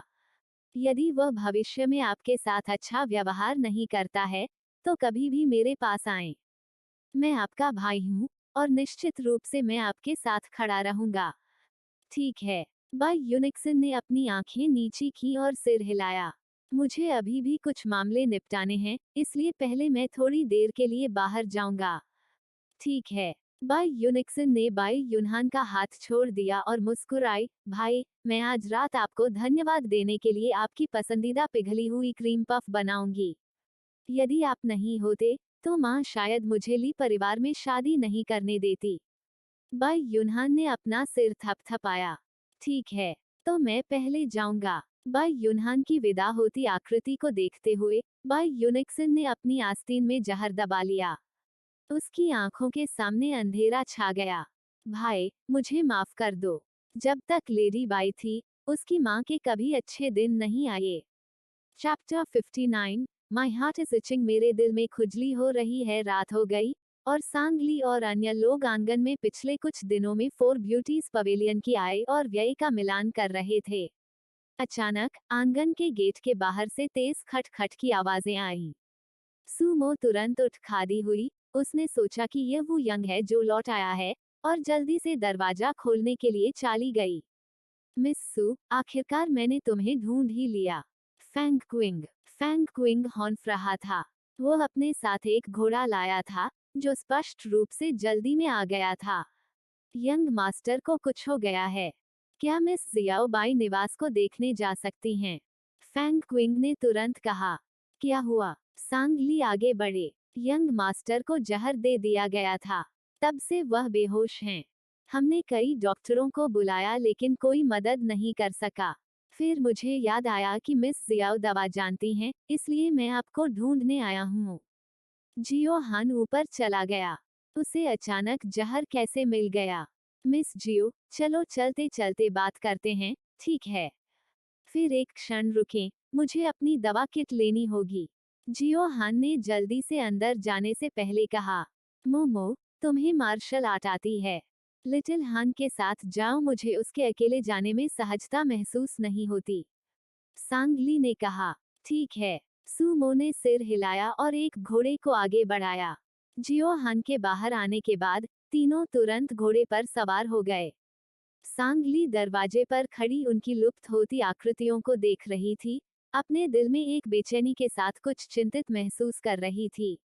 सिस्टर ली, बाई यूनहान को जहर कैसे दिया गया होगा? सिया मियाओ मियाओ ने हैरानी से पूछा। सांगली ने अपनी भौहें बुन ली। उसे लगा कि कुछ गड़बड़ है। मुझे चिंता हो रही है, इसलिए मैं बाई निवास जा रहा हूँ। जैसे ही सांगली बोली, वह घोड़े को आगे ले जाने के लिए आगे बढ़ी। ऐसे अवसरों की तैयारी के लिए जहां उन्हें माल परिवहन के लिए दूर तक यात्रा करने की आवश्यकता होती थी, उन्होंने यार्ड में 2 घोड़े रखे थे। सुमो के प्रभाव में उन सभी ने घुड़सवारी सीख ली थी। सिस्टर ली, मैं साथ आना चाहता हूँ। सिया मियाओ मियाओ ने सांगली को पकड़ लिया। अच्छे बनो, यहीं रहो और हमारा इंतजार करो।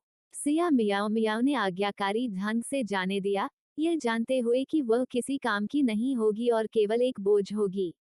कभी कभी वह खुद को बहुत बेकार महसूस करती थी। दीदी, मुझे अपने साथ चलने दो। गुजी पहले से ही एक घोड़ा लेकर आया था। वह काठी पर चढ़ गया और सांगली की ओर हाथ बढ़ाया। मैं भी आना चाहता हूँ। यू यफान भी भाग गया। सांगली ने उनकी ओर देखा। आप दोनों में से किसी को भी नहीं आना चाहिए। गुजी, नीचे उतरो। गुजी रुका और अपना हाथ उसकी ओर बढ़ाते हुए सांगली की ओर हठपूर्वक देखने लगा। दीदी, आगे बढ़ो। मैंने तुम्हें नीचे उतरने के लिए कहा था। यदि आप आगे नहीं बढ़ेंगे, तो कोई भी नहीं जाएगा। यह पहली बार था जब गुजी ने सांगली की अवज्ञा की थी। उद्धरण चिन्ह डॉट डॉट डॉट उद्धरण चिन्ह। अंत में सांगली के पास समझौता करने के अलावा कोई विकल्प नहीं था। उसने अपना हाथ बढ़ाया। गुजी ने उसे अपने सामने बैठने के लिए खींच लिया। सांगली ने येफान की ओर रुख किया। येफान, मैं यहाँ चीजें आपके पास छोड़ रहा हूँ। आपको मियाओ मियाओ की अच्छी तरह से रक्षा करनी होगी। मैं समझता हूँ, सिस्टर ली। गुजी ने लगाम झटक दी और सांगली के साथ घोड़े पर सवार होकर चला गया। तुम्हें घोड़े की सवारी करना भी आता है? सांगली ने आश्चर्यचकित होकर कहा। गुजी पतला और कमजोर दिख रहा था, फिर भी वह काफी तेजी से गाड़ी चला रहा था। मैं वास्तव में नहीं जानता क्यों, लेकिन जब मैं एक घोड़ा देखता हूँ, तो मुझे लगता है कि मुझे उसकी सवारी करने में सक्षम होना चाहिए। रात की सड़कें कुछ हद तक शांत थीं, केवल खुरों की स्पष्ट क्लिप क्लॉप की आवाज आ रही थी। सांगली की सूक्ष्म, लंबे समय तक रहने वाली सुगंध हवा के झोंके में गुजी की नाक में चली गई, और उसके खूबसूरत बाल उसके चेहरे को सहला रहे थे। उसके चेहरे पर खुजली होने लगी और उसके दिल में भी खुजली होने लगी। दीदी, कितनी अच्छी खुशबू! वह थोड़ा करीब आना चाहता था। गुजी ने अपना सिर थोड़ा नीचे किया और उसके पतले होंठ हल्के से सांगली के बालों को छू गए। बाई युनहान को जहर देने की चिंता में सांगली को कुछ भी ध्यान नहीं आया। गुजेड के मुंह के कोने थोड़े ऊपर हो गए, और घोड़े ने कुछ गति पकड़ ली। सचेत न होने पर, सांगली जड़ता के कारण गुजेड के आलिंगन से टकरा गई। गुजी संतुष्टि से धीरे से हंसा। उसने सांगली को अपने आलिंगन में घेरते हुए दोनों हाथों से लगाम पकड़ ली। दीदी, क्या वह थोड़ा तेज नहीं था? गुजी ने जानबूझकर पूछा। यह ठीक है, हमें जल्दी से बाई निवास पहुंचना होगा। सांगली गुजेड के छोटे से एजेंडे से पूरी तरह से बेखबर था। ठीक है। गुजेड के होंठ मुड़ गए और उसने घोड़े को और भी तेजी से दौड़ने के लिए प्रेरित किया। सुमो और जियो हान के बाई निवास पर पहुंचने के बाद वे तुरंत बाई युनहान के कमरे की ओर चले गए। बिस्तर पर बेहोश पड़ी बाई युनहान का चेहरा बेहद पीला पड़ गया था। बाई यूनिक्सन फर्श पर घुटनों के बल बैठकर बड़बड़ा रही थी। लेडी बाई सिरहाने बैठ गई, उसकी आंखें रोने से लाल हो गईं। जियो हान ऊपर चला गया। लेडी बाई, यदि आप बुरा न माने, तो क्या मैं यंग मास्टर बाई को देख सकता हूँ? लेडी बाई ने जियो हान पर नजर डाली। वह जानती थी कि जियो हान चिकित्सा में अत्यधिक कुशल है, इसलिए उसके पास अब कोई अन्य विकल्प नहीं था। अगर मिस जियाओ मेरे बेटे को बचा सकती हैं, तो मैं निश्चित रूप से आपको अच्छा इनाम दूंगा। लेडी बाई लाल आंखों के साथ जियो हान के लिए जगह छोड़कर एक तरफ हट गईं। बिना कुछ कहे, जियो हान ने तुरंत बाई युनहान की स्थिति की जांच शुरू कर दी। रास्ते में, उन्होंने फैंग क्विंग को यह बताते हुए सुना था कि क्या हुआ था। बाई युनहान के लौटने के बाद, वह अध्ययन में पढ़ रहा था जब उसे अचानक पेट में दर्द महसूस हुआ। फिर उसे खून की उल्टी हुई और वह बेहोश हो गया। उन्होंने उसका निदान करने के लिए तुरंत डॉक्टरों को बुलाया और निर्धारित किया कि यह जहर था, लेकिन विशिष्ट जहर की पहचान नहीं की गई थी। लेडी बाई बाहर चली गईं और बाई यूनिक्सन को उदासीनता से देखा जो फर्श पर घुटनों के बल बैठी थी। मेरी महिला, मैंने अपने बड़े भाई को बिल्कुल भी जहर नहीं दिया। मैं उसे कैसे जहर दे सकता हूँ? डॉक्टरों ने पहले ही इसका परीक्षण कर लिया है, मेरे द्वारा बनाए गए कस्टर्ड टार्ट में कोई जहर नहीं था। लेडी बाई आगे बढ़ी और बाई यूनिक्सन के चेहरे पर थप्पड़ मारा। फिर भी आज लौटने के बाद तुम्हारे भाई ने जो एकमात्र चीज खाई वह तुम्हारा कस्टर्ड टार्ट था। यह देखकर दूसरी आंटी भी घुटनों के बल बैठ गईं और लेडी बाई की स्कर्ट पकड़ ली। मेरी महिला, यंग मास्टर जिना का बड़ा भाई है। जिना ने उसे कैसे जहर दिया होगा? लेडी बाई ने आंखें बंद कर ली। उसने दूसरी चाची को लात मारकर दूर फेंक दिया, जिससे वह फर्श पर गिर पड़ी। यह मत सोचो कि सिर्फ इसलिए कि मैली परिवार के साथ सगाई के लिए सहमत हो गया, तुम्हारे आगे अच्छे दिन होंगे। बाई यूनिक्सन ने अपना सिर नीचे कर लिया क्योंकि उसकी आंखों में नफरत की झलक दिखाई दी। उसने ऊपर देखा, आंखों से आंसू छलक रहे थे, दयनीयता की तस्वीर। यह सच है कि मेरे बड़े भाई ने आज लौटने पर केवल मेरा कस्टर्ड टार्ट खाया, लेकिन हो सकता है कि उसने चाय भी पी हो। फिर भी आप यह निर्धारित कर रहे हैं कि यह मेरा काम था, आसानी से किसी और के फायदे के लिए दोष मढ़ दिया। आई ने अचानक कहा, मेरी महिला, यंग मास्टर के अध्ययन के लिए जाने के बाद, स्प्रिंग फ्रेग्रेंस उसके लिए दिल को पोषण देने वाली चाय लेकर आई थी। लेडी बाई ने भौहें चढ़ा दी। स्प्रिंग फ्रेग्रेंस उसकी नौकरानी थी, उसके कहने पर पौष्टिक चाय पिलाई गई थी। यह अकल्पनीय था कि स्प्रिंग फ्रेग्रेंस ने इसमें जहर डाल दिया होगा। उसने वसंत सुगंध पर बिल्कुल भी विचार नहीं किया था। स्प्रिंग फ्रेग्रेंस ने तुरंत घुटने टेक दिए।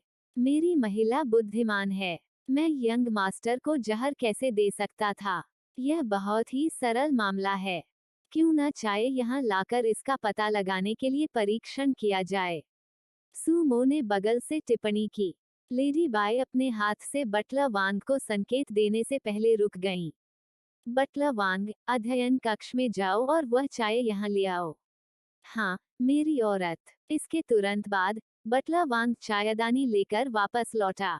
लेडी बाई ने अपने बगल के डॉक्टर से कहा, डॉक्टर, कृपया परीक्षण करें कि इस चाय या मिठाई में जहर है या नहीं। डॉक्टर ने तुरंत चाय ली और एक विशेष चांदी की जहर परीक्षण सुई डाली। लेकिन सुई के रंग में कोई बदलाव नहीं दिखा। महारानी, चाय में कोई जहर नहीं लगता। डॉक्टर ने कहा, शहर के परीक्षण का वह तरीका बेकार है। चांदी की सुइयां हर चीज का पता नहीं लगा सकती। द्वार से सांगली की आवाज आई। सुमो ने उधर देखा। सिस्टर ली, आप यहाँ क्यों हैं? मैं तुम्हारे बारे में चिंतित था। हालांकि ये उसके दोस्त के सहयोगी थे जो यहाँ मदद कर रहे थे। लेडी बाई के पास अब सांगली के आने से कुछ भी कहने का कोई आधार नहीं था। सांगली ने लेडी बाई की ओर देखा और कहा, लेडी बाई, कृपया किसी को 2 चूहे पकड़ने को कहें। चूहों? यह मिठाई और चाय चूहों को खिलाओ ताकि पता चल सके कि उनमें कौन सा जहर है। चैप्टर 60। मैं जीवित हूँ, लेकिन तुम्हारे हाथ में एक मोहरा हूँ। लेडी बाई को अचानक एहसास हुआ और उन्होंने तुरंत फैंग किंग को लकड़ी के शेड में जाकर 2 चूहों को पकड़ने और उन्हें लाने का आदेश दिया। फैंग क्विंग ने तुरंत 2 चूहों को पकड़ा और उन्हें बांस के पिंजरे में बंद कर दिया। वांग फू आगे आए और एक चूहे को कुछ पिघली हुई क्रीम कैंडी खिलाई और दूसरे को चाय पिलाई। थोड़ी ही देर में चाय पीने वाले चूहे ने 2-4 पैर पटके और तुरंत मर गया। चुन जियांग का चेहरा बदल गया और वह घबरा गई और बोली, मेरी महिला, मैंने इसे जहर नहीं दिया, मैंने वास्तव में इसे जहर नहीं दिया। लेडी बाई ने चुन जियांग की ओर देखा, उसका चेहरा कुछ ठंडा था। चुन जियांग हमेशा से उसका व्यक्तित्व था और उसे विश्वास नहीं था कि चुन जियांग कुछ भी जहर देगा, लेकिन अब तथ्य उसके सामने सही थे। आपने इसमें जहर नहीं डाला। फिर इस चाय में जहर कहाँ से आया? लेडी बाई ने मेज पर रखी चाय को खटखटाते हुए अपना हाथ हिलाया। चुन जियांग इतनी डर गई थी कि उसने कांपते हुए कहा, सचमुच, यह मैं नहीं थी। मेरी महिला, मुझे भी नहीं पता कि इस चाय में जहर क्यों था। जब आप चाय बना रहे थे तो क्या आप हमेशा वहीं थे? सांगली ने अचानक पूछा। मैं। चुन जियांग ने एक पल के लिए सोचा, जब मैं पानी उबाल रहा था तो मैं थोड़ी देर के लिए शौचालय में चला गया। एक थप्पड़ के साथ चुन जियांग के चेहरे पर एक तमाचा पड़ा, बेकार की बात। इस समय जियो हन अंदर से बाहर निकली, उसकी चूड़ियां पसीने से भीगी हुई थीं। मिस जियो, बाई युनहान कैसे हैं? लेडी बाई तुरंत खड़ी हो गईं और पूछा। वह अब जाग रहा है। जियो हान ने राहत की सांस ली। लेडी बाई तुरंत बहुत खुश हुई और अंदर चली गईं, उनके पीछे बाकी सभी लोग भी थे। बाई युनहान को बिस्तर पर झुकते हुए बैठे देखा गया, उसका चेहरा बेहद पीला था, उसके होंठ थोड़े बैंगनी थे। युनहान, तुम कैसा महसूस कर रहे हो? लेडी बाई ने उत्सुकता से पूछा। बाई युनहान अभिव्यक्तिहीन थी। सांगली को अंदर आते देख उसकी नजर सांगली की ओर पड़ी। बाई युनहान को अपनी ओर देखते हुए गूजी अवचेतन रूप से सांगली के करीब चला गया। मैं ठीक हूँ, बाई युनहान ने कमजोर ढंग से जवाब दिया। जियो हान ने आगे बढ़कर लेडी बाई से कहा, मैं उसके जहर का समाधान नहीं कर सकता, लेकिन जहर को फैलने से रोकने के लिए मैंने उसे एक गोली दी है। आपको 12 घंटे के भीतर मारक दवा ढूंढनी होगी, अन्यथा वह ऐसा नहीं कर पाएगा। लेडी बाई की आंखें थोड़ी लाल हो गईं। उसने बाई युनहान को आश्वस्त किया, युनहान, ठीक से आराम करो। माँ निश्चित रूप से तुम्हारे लिए कोई दवा ढूंढेगी। बाई युनहान ने अपनी आंखें नीची कर ली, वह अपने जीवन और मृत्यु के प्रति उदासीन लग रही थी।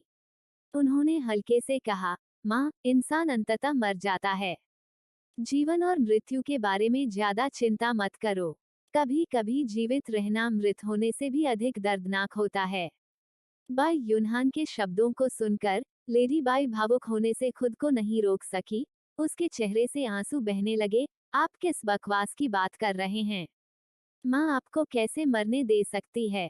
आप ही मेरी एकमात्र आशा हैं, क्या आप यह जानते हैं? बाई यूनहान ने लेडी बाई की ओर देखा। आंसू धीरे धीरे उसके पीले चेहरे पर बह रहे थे। उसका स्वर कुछ उदास था। माँ, क्या तुमने कभी सोचा है कि जो रास्ता तुमने मेरे लिए तय किया था, क्या वह वही रास्ता था जो मैं चाहता था? क्या तुम सोचती हो कि जिस जीवन को तुमने मेरे लिए सुखी समझा था, उसने वास्तव में मुझे खुश किया है? मैं उस महिला से शादी भी नहीं कर सकता जिससे मैं प्यार करता हूँ। जीवित रहते हुए मैं तुम्हारे हाथों में केवल एक मोहरा हूँ। तुम मुझे पूर्व जाने के लिए कहती हो और मैं पश्चिम नहीं जा सकता। तुम। बाई यूनहान के शब्द सुनकर लेडी बाई एक पल के लिए अवाक रह गई। यूनहान, यह सब तुम्हारे भले के लिए था। बाई यूनहान ने अपना सिर थोड़ा नीचे किया और उदास होकर हंसी। हाँ, यह मेरे अपने भले के लिए था। मेरे अपने भले के लिए। आप स्पष्ट रूप से जानते थे कि तीसरी चाची पिता को मारना चाहती थी, फिर भी आपने गुप्त रूप से उनके कार्यों की निंदा की। आप। लेडी बाई ने अविश्वास से बाई यूनहान की ओर देखा। बाई यूनहान ने लेडी बाई की ओर देखने के लिए अपनी आंखें उठाईं और सवाल किया, माँ, फार्मेसी का मालिक आपका अधीनस्थ था, है ना? शुरू से ही जब तीसरी चाची पिता को जहर देने के लिए फार्मेसी के मालिक के पास गई थी, तो आप बाई परिवार में आने के लिए तीसरी चाची के इरादों को पहले से ही जानती थी, है ना? लेडी बाई ने अपनी आंखें नीची कर ली और बिना उत्तर दिए चुप हो गईं। आपको डर था कि फार्मेसी मालिक यह उजागर कर देगा कि आपको इस बारे में लंबे समय से पता था, इसलिए आपने बटलर वांग से उसे मरवा दिया। बाई यूनहान का गला रुंध गया। उसकी आंखें लाल हो गईं, आंसुओं से भर गईं। माँ, वो आपका पति था। पति पत्नी के रूप में आप कैसे चुपचाप बैठकर उसे मरते हुए देख सकती थीं? क्या आप सचमुच इतने हृदयहीन हैं? भले ही बाई यूनहान की उसके पिता के साथ अच्छी नहीं बनती थी, भले ही उसके पिता ने दूसरों के साथ कुछ अक्षम्य कार्य किए हों, उसकी माँ को स्पष्ट रूप से पता था कि कोई उसके पिता को मारना चाहता है, फिर भी उसने अनभिज्ञता जताई और मामले को उकसाया भी। वो हमेशा एक हृदयहीन पिता को पाकर खुद को दुर्भाग्यशाली महसूस करता था, और सौभाग्य से उसके पास अभी भी एक सौम्य माँ थी। लेकिन अब उसे एहसास हुआ कि उसके पास न केवल एक हृदयहीन पिता था, बल्कि एक हृदयहीन माँ भी थी। ये बातें सुनकर दूसरी चाची चौंके बिना नहीं रह सकी और बड़ी बड़ी आंखों से देखने लगी। तो लेडी बाई को बहुत पहले ही पता चल गया था कि तीसरी चाची बूढ़ी मास्टर बाई को मारना चाहती है। लेडी बाई ने बाई यूनहान की ओर देखा। कई वर्षों से उसके दिल में दबी हुई नाराजगी इस समय बाहर आ रही थी। यूनहान, तुमने कहा था कि मैं हृदयहीन हूँ, लेकिन बाई जेन ने मेरे साथ कैसा व्यवहार किया? लेडी बाई के चेहरे से आंसू बह निकले। जब मैंने उससे शादी की, तो उसने कहा कि वो कभी रखेल नहीं रखेगा। लेकिन जब मैंने तुम्हें जन्म दिया, उसके बमुश्किल 2 साल बाद उसने दूसरी चाची को रखेल बना लिया। मेरे दिल में हमेशा एक गांठ थी, लेकिन तुम्हारे लिए मैंने इसे सहन किया। मैं मुख्य पत्नी थी, मुझे उदार होना था। मैंने खुद से कहा कि एक आदमी के लिए 3 पत्नियां और 4 रखेले रखना बहुत सामान्य बात है। लेकिन 2 साल पहले उसने तीसरी चाची को भी इसी तरह रखेल के रूप में लिया था, और उसने मुझ पर ली होन के साथ संबंध रखने का झूठा आरोप लगाया। उसने मेरी एक पसली तोड़ दी। बाई यूनहान की आंखें अविश्वास से भर गईं। तुमने क्या कहा? उसने तुम्हें मारा? लेडी बाई ने सिसकते हुए कहा, हाँ। आप शायद नहीं जानते, मैं मार्शल आर्ट का अभ्यास करती थी। लेकिन आपके पिता से शादी करने के बाद मैं और अधिक कोमल हो गई क्योंकि उन्हें यह पसंद था। तब से मैंने फिर कभी मार्शल आर्ट का अभ्यास नहीं किया। आपके पिता के सामने मेरी कोई बराबरी नहीं थी। उन्होंने मेरी एक पसली तोड़ दी और मुझे ठीक होने में कई महीने लग गए। वांग फू ने लेडी बाई को ये बातें बताते हुए सुना, और अपनी आंखें लाल होने से नहीं रोक सका। बाई युनहान की आंखें लाल हो गईं, वो लेडी बाई के शब्दों पर विश्वास नहीं कर पा रही थी। क्यों? आपने मुझे कभी इस बारे में कुछ नहीं बताया। तुम्हें बताने से क्या फायदा होगा? तब से मैंने मार्शल आर्ट का अभ्यास फिर से शुरू कर दिया।